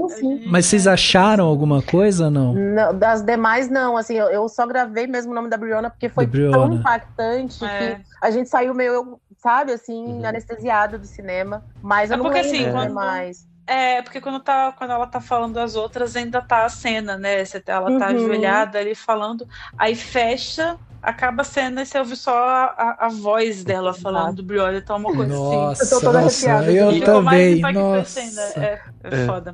Mas faz um pouco de sentido, porque ela fala nomes bem típicos, assim, que fariam sentido. Aí a Brianna também faz, e é o último, né? Eu acho que, sei lá, se ela tivesse falado nomes, sei lá, mais modernos, daí faria, sei lá, daí daria pra gente adivinhar, mas só isso já é muito poderoso, assim, e é muito legal justamente essa coisa do reforçar os nomes, porque, por exemplo, a própria Nanisca, né, as personagens todas, elas não têm registros históricos, né, delas, elas não existiram nesse sentido de que são personagens fictícias para contar essa história, né? Mas ao mesmo tempo a gente tá fazendo uma coisa de resgate histórico, o filme faz esse resgate histórico. E o nome é muito importante, né? Você lembrar, marcar o nome das pessoas que fizeram história, que tiveram sua importância, que precisam ser lembradas, né? E é um pouco isso, e é uma prática muito comum, né? De lembrar de nomes importantes, principalmente quando são pessoas que morreram, e também da questão de olhar para a história com o intuito de resgatar esses nomes, né? Recentemente eu estava ouvindo podcasts e lendo sobre pessoas que foram apagadas da história, né, que a gente resgata, e daí é importante você reforçar esses nomes e falar esses nomes e repetir esses nomes para que eles não sejam esquecidos, né? Isso é muito legal também. Não, e eu quero assistir depois o filme de novo, eu quero notar esses últimos nomes ali, porque eu acho que deve ter alguma coisa, mas assim, quando a gente terminou de ver o filme, eu cheguei a contar essa história pro Dani, eu falei assim, pô, tem uma menina que foi assassinada pelos policiais que entraram na casa dela e tal, ela tava dormindo, e isso foi um choque e tal. Aqui no Brasil, pra gente, ficou conhecido muito o caso do George Floyd, né, porque foi filmado e, né, passou em tudo que é lugar, aí logo depois veio aquele movimento do Black Lives Matter e aquela marcha, né, que teve e tal, e até os gritos, né, porque tinha aqueles gritos do I Can't Breathe, né, que eles ficavam falando, então assim, o do George Floyd ficou muito forte, e aí colocar o da Brianna aqui, tipo, fazer esse resgate histórico também é muito poderoso, assim. Nossa, vocês falando jogou esse filme agora um degrau muito acima, assim. Muito acima. É muito poderoso, né? Uma coisa assim, que ela tirou o tapete debaixo da gente com aquela cena no final, um detalhezinho tão simples que expande muito a história, né? E ela, assim, o engraçado, né? Não é engraçado, mas assim, o curioso é que ela começa falando o nome da Izog. Então, o que você espera dessa cena? Que ela vai falar o nome das companheiras ali da unidade que morreram. Então, quando acontece, quando fala o nome da Brianna, assim, é de uma grandiosidade. Eu lembro, sério, eu tô toda arrepiada, assim, porque eu lembro que a gente se olhou, né, lá, e a gente falou, puta que pariu, assim, tipo, acho que a gente teve uma reação tão louca no cinema, que ninguém ao nosso redor, né, falou nada, e a gente comentou, será que as pessoas entenderam, assim? Mas, nossa, foi bizarro, assim. Mas até esse ato simbólico, né, do que ela tá fazendo, o ritual que ela tá fazendo, né, porque a gente tá vendo um ritual, um pouco antes a gente já tá vendo também a Naui aceitando a Nanisca como sua mãe, né, porque ela chega no ouvido dela e fala, mãe, vamos dançar. Então tem o lance também da maternidade e tal, todo esse final do filme eu acho ele esplendoroso, assim, tipo, eu acho lindo, assim, inclusive porque, assim, deixa eu até fazer uma recapitulação explicação aqui de alguns acontecimentos desse final, porque eu acho ele muito bom, assim. Depois que a Nanisca se assume ali, né, como, ó, eu sou a mãe da Nau e tal, elas têm uma quebra que elas param de se falar, porque, né, em seguida já tem os ataques e tal, tem a guerra, e a Nau é capturada. Então elas não voltam a conversar sobre isso, elas não voltam a ter uma discussão sobre isso. O que a Naui ficou foi que eu fui fruto de uma violência com a minha mãe, e eu sou fruto disso, eu sou fruto de uma coisa horrorosa que aconteceu com a minha mãe. E é isso. E a Naui tá super machucada com isso. E a Nanisca, pelo seu lado, ela tá super machucada pelo fato dela não ter conseguido ainda falar com a filha, né? Não ter consertado, ela só falou, tipo, ela só, né, passou a notícia adiante ali. E elas ainda não conversaram sobre aquilo. Então tem esse lance também da maternidade, principalmente do lance da maternidade de uma mãe preta, né, que precisa educar o filho, inclusive em cima de tanta violência, né, que tá ao redor. Então, tipo, até isso, tipo, essa fala também é muito poderosa, assim, porque tudo aquilo que acontece entre as duas precisa ser restaurado de alguma maneira.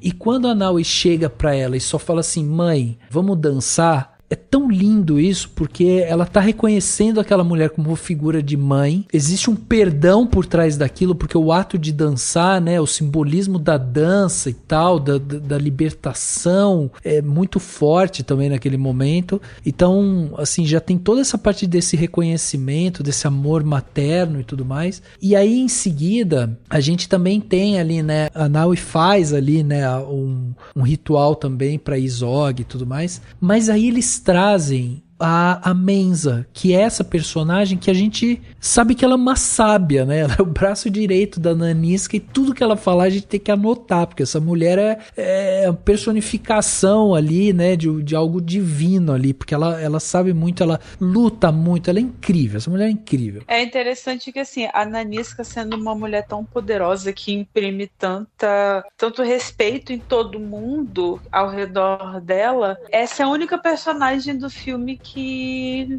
olha pra ela sem esse, não a única, mas uma das únicas que olha pra ela sem esse medo que ela impõe em todo mundo e que tem o efeito contrário, né, na Niska, que tem um grande respeito por ela e pela Zog. Então, assim, é curioso ver essa troca de poderes também. Sim, exato.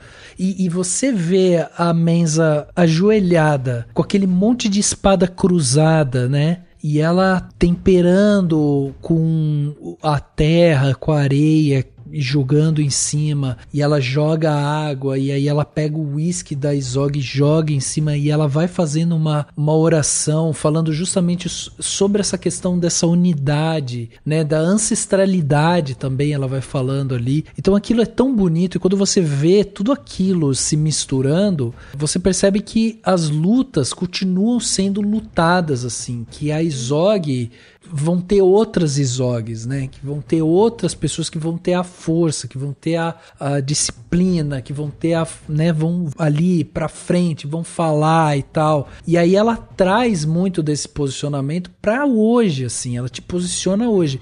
E quando ela fala o nome da Brionna, é quase como se ela falasse assim: não acabou, gente, não acabou. Esses navios continuam vindo, entendeu? Eles continuam aqui, continuam vindo. Isso. Exatamente. Cara, que demais. É muito poderoso, né? Assim, a gente vê uma história que fala de uma coisa. Eu acho que isso que é bonito quando a gente fala sobre cinema, sobre narrativas fictícias, que assim, eu sou contra a ideia do cinema que tem que ter uma função, que tem que ter. Esse filme ele é bom porque ele é importante por causa disso, porque aquilo.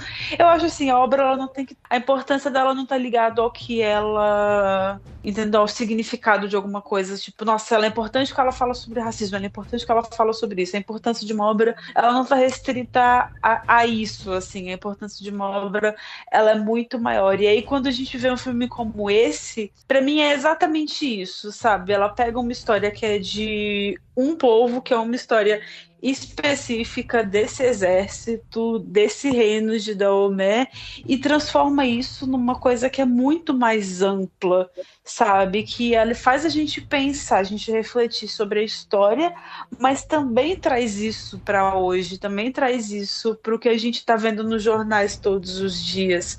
E assim, Eu acho que é essa função, sabe? É sobre isso que a gente tem que estar falando, não sobre, ai, nossa, mas elas não faziam assim, elas não faziam assado, porque não tinha isso, porque não tinha aquilo. Tudo bem que não tinha ali, mas tinha em outros reinos, entendeu? Tinha em outros lugares que, sabe? É isso, sabe? A liberdade criativa, ela tá aí pra isso, pra fazer a gente, pra condensar as coisas e pra mostrar criar um efeito maior, assim, eu acho.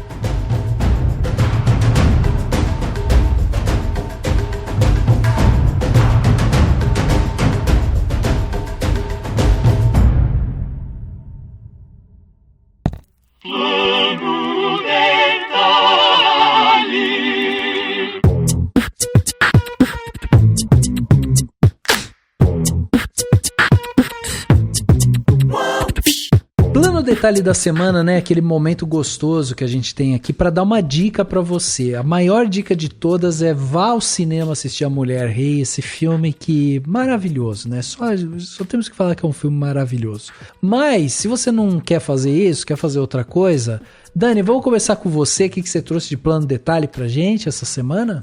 Vou trazer um plano detalhe, enfim, é uma coisa até meio óbvia, porque eu curto muito, tava esperando chegar essa última temporada, que é a 8ª temporada, né, da série Brooklyn Nine-Nine, que finalmente chegou na Netflix. Eu sei que muita gente já deve ter visto na locadora do Paulo Coelho, mas eu não vi, porque eu falei assim, uma hora chega, depois eu vejo, tá tudo bem também. E ela até tem referências, né, a gente comentou de questões relacionadas à questão do George Floyd e o Black Lives Matter nos Estados Unidos, e a 8ª temporada, que é a última temporada, né, da série Brooklyn Nine-Nine, ela foi feita na esteira, né, desses acontecimentos, né? Então, os primeiros 2 episódios citam, né, muito tanto a pandemia quanto a questão das manifestações e da visão que se tem, que passou a se ter e que já, né, obviamente ganhou o corpo, né, dos policiais, porque afinal de contas é uma série, é uma sitcom de policiais, né, assim, então você fala, poxa, como que você vai dar continuidade depois de tudo que aconteceu?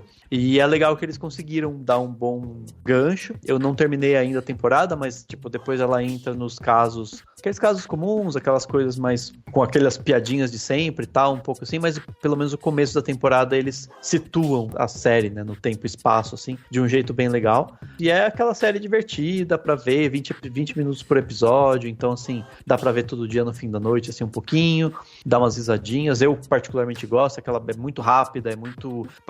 acontece umas coisas malucas, sabe, assim, tem uns policial idiota lá, e é isso, é divertido. Então, é aí, a última temporada na Netflix, ela não é original Netflix, então corra pra ver antes que saia do ar, sei lá, vai saber. Mas a questão é, tipo, é isso, é divertido, e acho que agora estão todas as temporadas lá, e, enfim, finalmente chegou. Demorou, mas chegou, então tá aí. Demorou, mas chegou, isso aí. E, né, pra quem quiser acompanhar tudo que a gente tá dando dicas aqui no podcast, vai lá no post desse podcast, vai estar tudo listadinho lá, ou também, né, no seu agregador, olha lá a descrição do episódio, tá tudo listadinho lá. Se for na nossa página, vai ter link, então você vai clicar e já vai direto pro que a gente tá falando aqui, certo? Tamis, e você? O que você trouxe de bom pra gente aí, de plano detalhe pra essa semana? Bom, o meu plano detalhe dessa semana é um plano detalhe que eu já dei aqui, mas agora nesse momento em que a gente tá vendo uma série do Jeffrey Dahmer na Netflix, eu quero dar ele de novo, porque eu acho importante levantar esse ponto. A série que eu vou indicar é Ted Bundy, Apaixonado por um Assassino, que tá no Prime Video com uma temporada, e é uma série que aborda os crimes do Ted Bundy sob a perspectiva feminina, sob a perspectiva das sobreviventes, da namorada, da enteada, enfim, sobre essas mulheres que sobreviveram à convivência com esse monstro que era o Ted Bundy. E por que eu quero indicar? Porque eu acho que, eu tava até comentando isso com a Lai há pouco tempo, a gente tá numa era que tá todo mundo aí, os fãs de True Crime estão explodindo com essa série do Jeffrey Dahmer e tal, mas eu acho que já deu de histórias sobre serial killers que abordam só a visão do cara, que romantizam um assassino.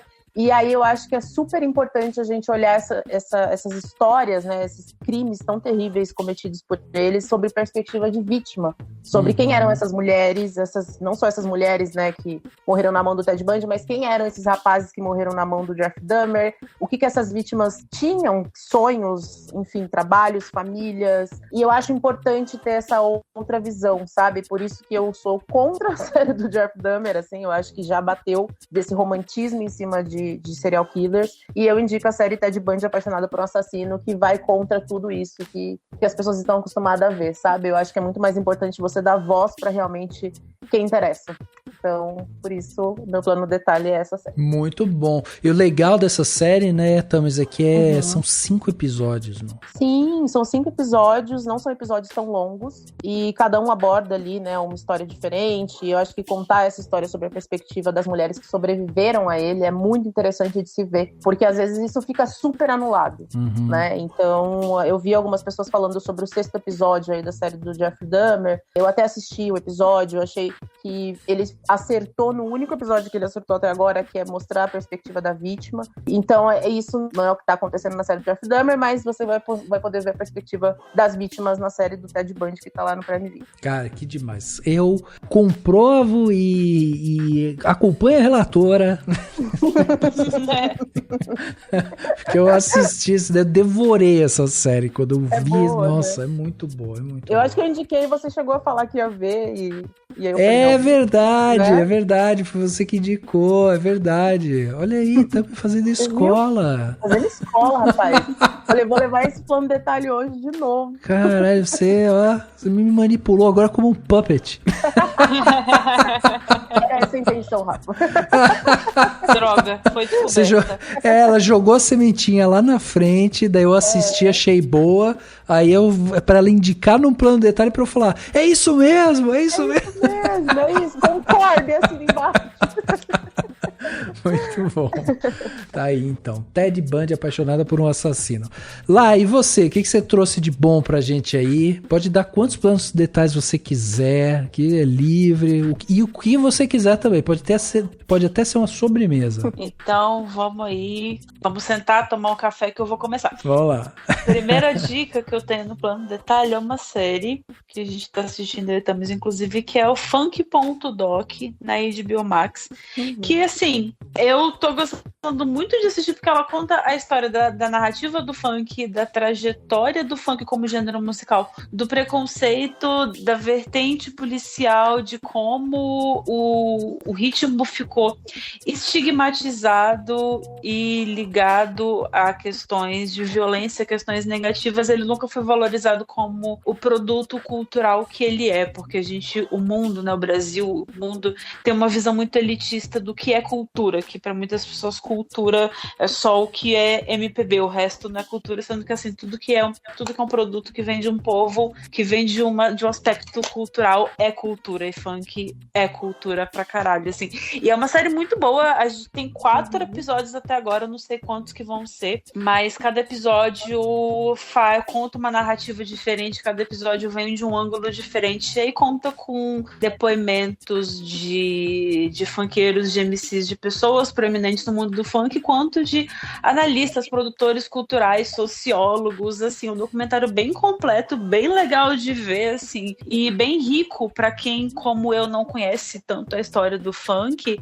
É muito interessante, assim, ele é bem construído e super, super abrangente, assim, abre muito o horizonte e a visão que a gente tem sobre o Brasil, sobre o funk, sobre favelas, sobre preconceito, sobre tantas coisas. Então, Funk.doc tá na HBO Max, tá sendo um episódio por semana, até agora são 4, então assim, dá pra ir vendo aos pouquinhos. Eu vi aqui, like, já saiu o 5º, viu? Não é por já nada saiu não. o 5º? Então tô atrasada. Você já tem programa aí pra noite. Já tem mais pra ver. Bom saber. E eu vou até só ressaltar uma coisa, que eu já tive gente da minha família falando que funk, só quem gosta é pobre. Eu já tive gente da minha família falando isso. A vontade que eu tinha de enfiar minha cara no chão e a da pessoa por consequência, sabe? E pegar junto e enfiar na cara. Porque é de um preconceito inacreditável que o funk carrega. Como diria a Maísa, eu gosto de pobre. Tudo bem ser pobre, eu sou pobre. Então assim... Como diria Maísa. quem gosta de funk é pobre, assim, eu nunca fui numa festa de rico, essa pessoa provavelmente também não, porque, assim, cara, entendeu? É só o que se ouve, gente. Até porque tem muita festa de rico que toca muito funk, né? Muito exatamente, assim, às vezes é só o que toca. E até porque tem muito rico que vai atrás do funk. Exatamente. E assim, aí a gente entra numa outra questão, né?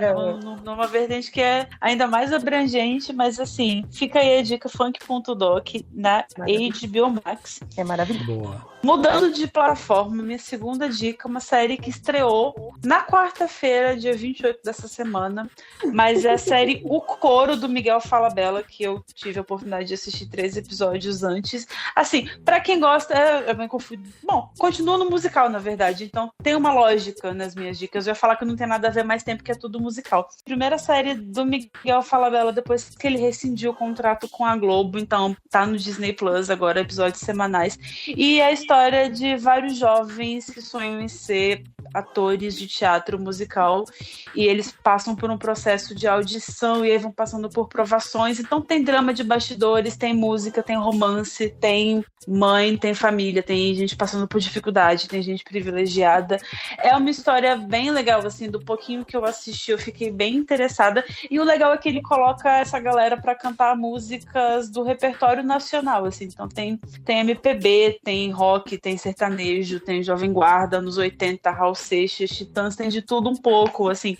Então, é um gênero que a gente não tá tão acostumado a explorar nas séries brasileiras, essa questão do musical. As pessoas têm um pouco de receio, assim, as pessoas têm um pouco de preguiça do musical. Eu sou cadelinho de musical, falou que tem música, eu tô vendo. E é uma série que ela é, assim, ela é gostosa de assistir, sabe? Porque o Falabella, ele tem um ritmo no texto dele que é legal, assim, você entra naquela história daqueles personagens de uma forma muito fácil, assim.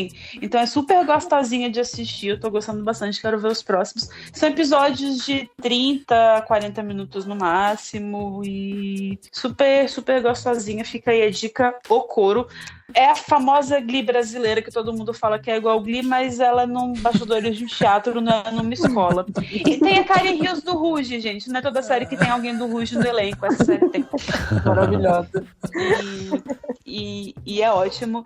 E ainda ficando em musical, mas mudando um pouquinho de plataforma, mas voltando pros documentários, também estreou essa semana no Globoplay o documentário do Tim Maia. O Tim Maia teria feito 80 anos nessa semana, também na quarta-feira, dia 28. E o documentário do Tim Maia, que se chama Vale Tudo com Tim Maia, também consegui assistir uns trechinhos dele com antecedência. Cara, assim, acho que vale a pena a gente sempre relembrar a história de um gênio da música que nos deixou tão cedo, assim. Inclusive é bizarro, porque Tim Maia morreu com 55 anos e ele teria feito 80, e você fala assim, gente, quando que passou tanto tempo assim? Caraca. Na vida? A gente fica meio, pois é bizarro. E então é um documentário do Nelson Motta com o Renato Terra pro Globoplay, assim, eles têm feito uma leva de documentários muito bons.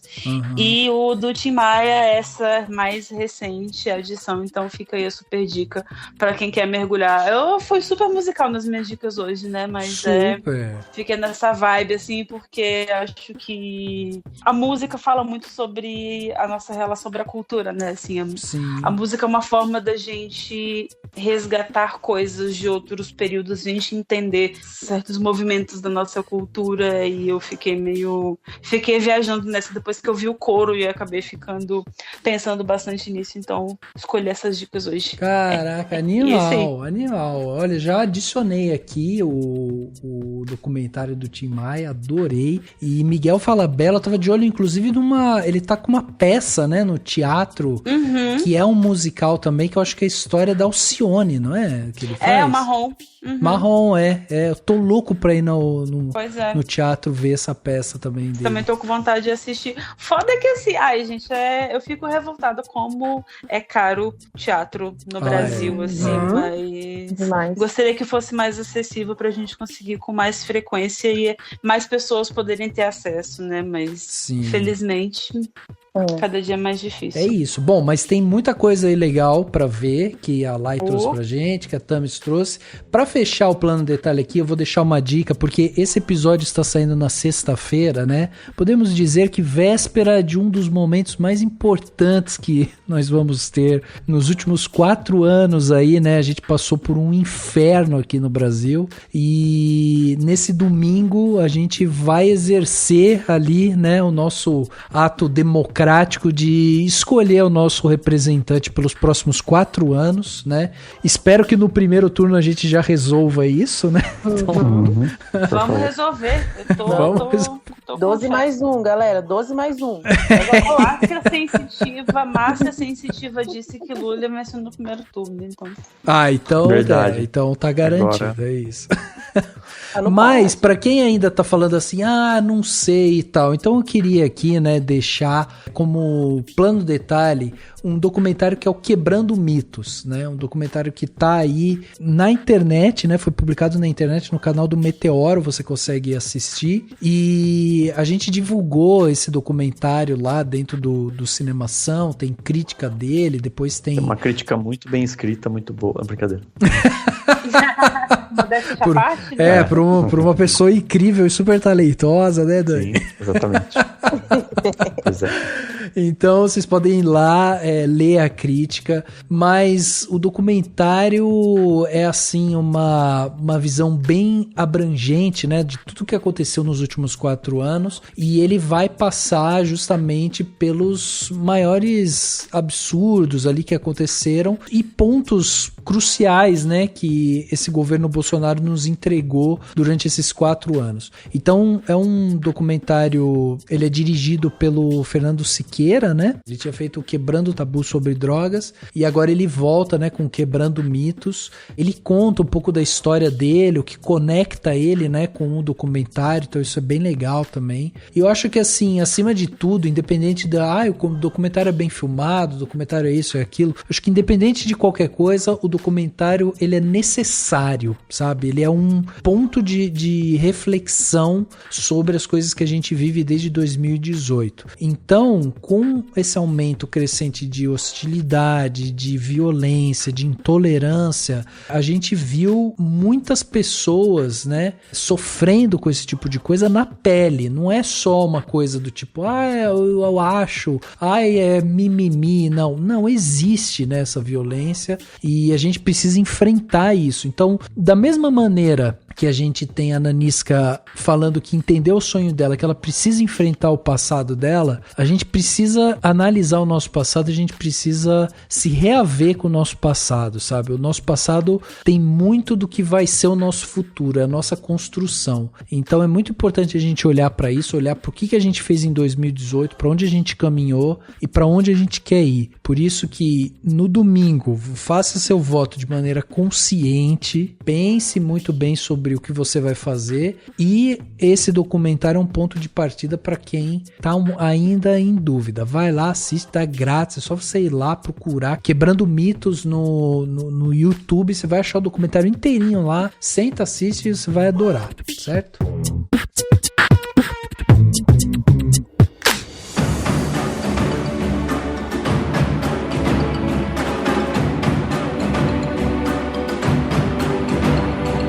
Chegando aqui no final desse podcast Cinemação 479, batemos esse papo aqui sensacional sobre a Mulher Rei, e a gente não tinha como fazer esse podcast sem a Tami, sem a Lai aqui, porque olha, é um podcast que a gente estava assim muito afim de falar sobre esse filme desde quando começou a ser, né, divulgado os teasers e trailers e tal, a gente já tava de olho e a gente tinha que trazer aqui essas nossas amigas para ajudar a gente, e foi demais. Então, Thames, queria agradecer sua presença aqui com a gente mais uma vez, sempre portas abertas. Quando tiver um filme que você falou, gente, esse daqui vale muito falar, já fala pra gente, agenda aí, viu, que a gente vai falar. Ai, que isso, mas pode deixar que eu falo. Ai, meninos, obrigada. Obrigada mesmo pelo convite. Eu amo estar aqui com vocês. É sempre uma honra, um prazer debater qualquer filme, qualquer assunto com vocês. É sempre muito bom. O nosso papinho de bar, que eu sempre acho que é papo de bar, que a gente se diverte, a gente dialoga, e isso que é importante. É isso. Então, obrigada mais uma vez, Dani. Obrigada, Rafa. Obrigada, Lai, também. E vocês podem me encontrar lá no Cineclique, com críticas, notícias sobre o mundo das séries, o mundo dos filmes. E é isso, gente. As minhas redes sociais, né? O meu Twitter é @TamisVL e o meu Instagram é @TamisV. Boa, boa. Sigam a Tamis, acompanhem a Tamis. E pra quem tiver aí num cineminha, de repente vai ver a Tamis também, né? Só vou falar isso. Só deixando assim no ar. Você pode estar lá vendo a Mulher Rei ou aparecer. Nunca se sabe, não é? Exatamente, exatamente. Sorte, é isso, eu apareço lá na tela também do cinema. Quem me vê, manda uma foto, me fala que me viu. Né? Boa, isso aí, boa. Valeu, Tamis, mais uma vez. Lai, você vai receber o contratinho de sócia também em breve, tá? A gente tem pagado uma coxinha... E o suco de maracujá, maravilhoso. Quer mais o quê? Rapaz.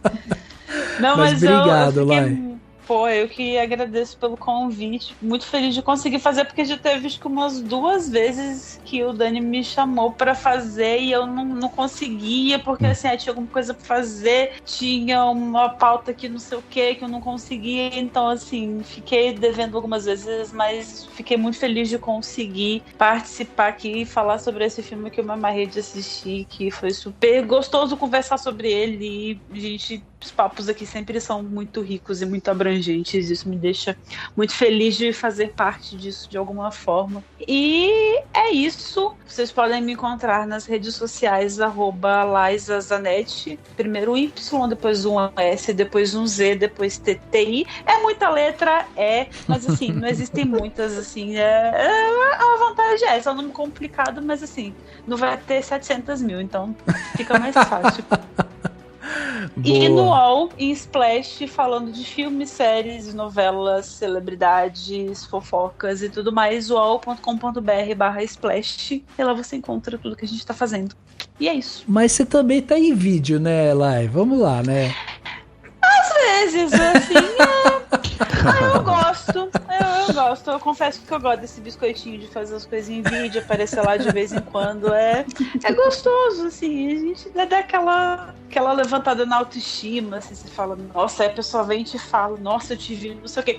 Teve um dia, foi ano passado isso, um professor meu, tipo, do primeiro ano no ensino médio, mandou uma mensagem no Facebook falando que ele viu um vídeo meu não sei aonde. Eu nem lembrava dele, e assim, aí ele mandou mensagem de um professor de história, e aí quando ele mandou mensagem pro meu celular, eu falei, caramba, eu lembrei, assim, eu adorava as aulas dele. Então, assim, é gostoso quando as pessoas te reencontram, assim, nesses momentos. Então, né, Tami, você que tá aí no cinema, também tá vivendo esse momento de subcelebridade. É gostoso. Subcelebridade, porque daqui uns dias eu apareço em algum site de fofoca, gente. Vai, menina. O Léo Dias pode estar atrás de mim, vocês não sabem? Rainha Matos tá aí já, daqui a pouco. Bom, a Lai tá no Adoro Cinema, né? Você procura lá as redes sociais do Adoro Cinema, ela tá lá fazendo bate-papo. Assim, eu não sei porquê, mas eu tô lá, assim. Ninguém tá me pagando pra eu estar lá, mas eu tô, mas tudo bem. Eu amo essa coisa. Mas agora só uma curiosidade. Já aconteceu de você ir assistir um filme, daí você aparecer no cinema, e aí a hora que você acaba o filme, você tá indo embora, alguém do cinema fala assim, a menina que apareceu no cinema? Ai, ainda não tive meus 15 minutos de fama, não? Assim, pessoalmente. Não, tô arrasada. Mas eu espero que quem ouvir me ver no cinema, vem falar comigo. Mas a gente pode combinar. Boa! A gente pode combinar, assim, aí sai, vai ver um filme, aí sai assim, vai sair você pra um lado, sai pro outro, depois a gente fala, você é aquela menina que apareceu ali, a gente faz um escândalo, você começa pra tirar foto. Vamos organizar, vai dar certo, pô. Vamos organizar. Aí começa assim, depois vai em natural, então o resto vai... É verdade, você tem que ter um incentivo. Isso, quando um pede foto, alguém vai pedir foto. Não sabe nem ser famoso, mas vai falar, putz, exatamente. Foto. É verdade, vamos organizar isso aí. Pra eu ter meus 15 minutos de fama, pra eu mandar beijo pros meus fãs. É isso. É isso, bom, muito bom. Gente, muito obrigado. Dani, obrigado também pela sua participação aqui. Mais um podcast gravado sobre um filme maravilhoso ainda. Maravilhoso, sensacional, adorei. Brigadão Tamis, brigadão Lai pela participação, achei que ficou demais. Muito bom, inclusive, até, né, comentar, tipo, conhecer a história e histórias, né, assim, é fundamental esse combo, assim. Então é muito bom da gente discutir sobre isso. E acho que vamos ter dobradinha aqui no Cinemação de podcast sobre filmes dirigidos por mulheres. Então aguardem o próximo e até semana que vem. É verdade, é isso aí. O podcast Cinemação 479 fica por aqui e a gente se vê no próximo.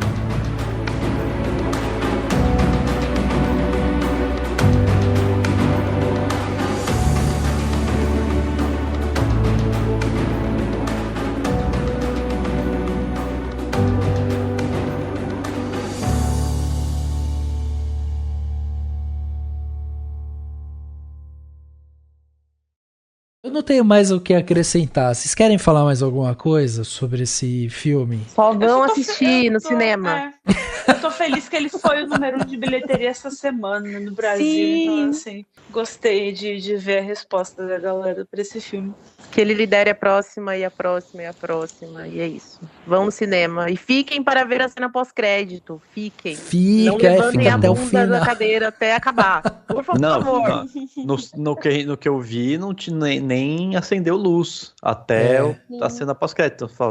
Né, os cinemas todos deveriam fazer isso e é isso, né? Se não acendeu a luz, não é pra levantar, né? Assim que é bom, entendeu? Tem que ter esse código aí mundial. Se não tem cena pós-crédito, acende a luz logo que a gente entende e vai embora.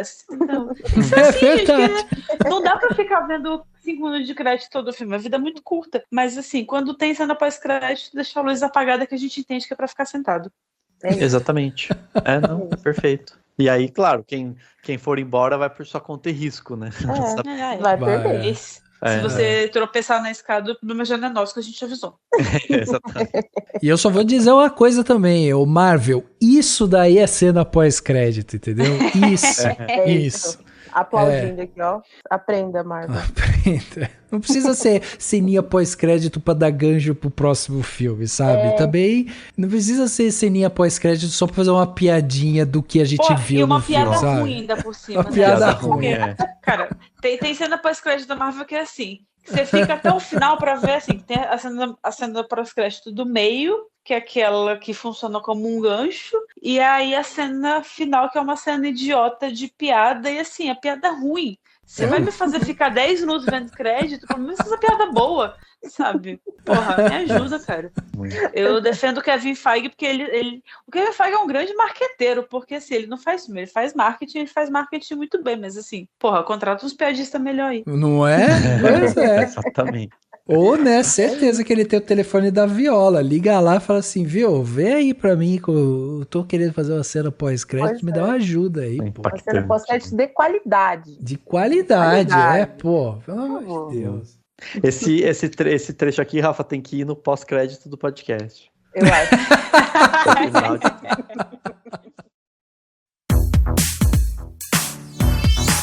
Esse podcast foi editado pela Isso Aí Design. Tudo isso é forma com função. É design estratégico. É isso aí.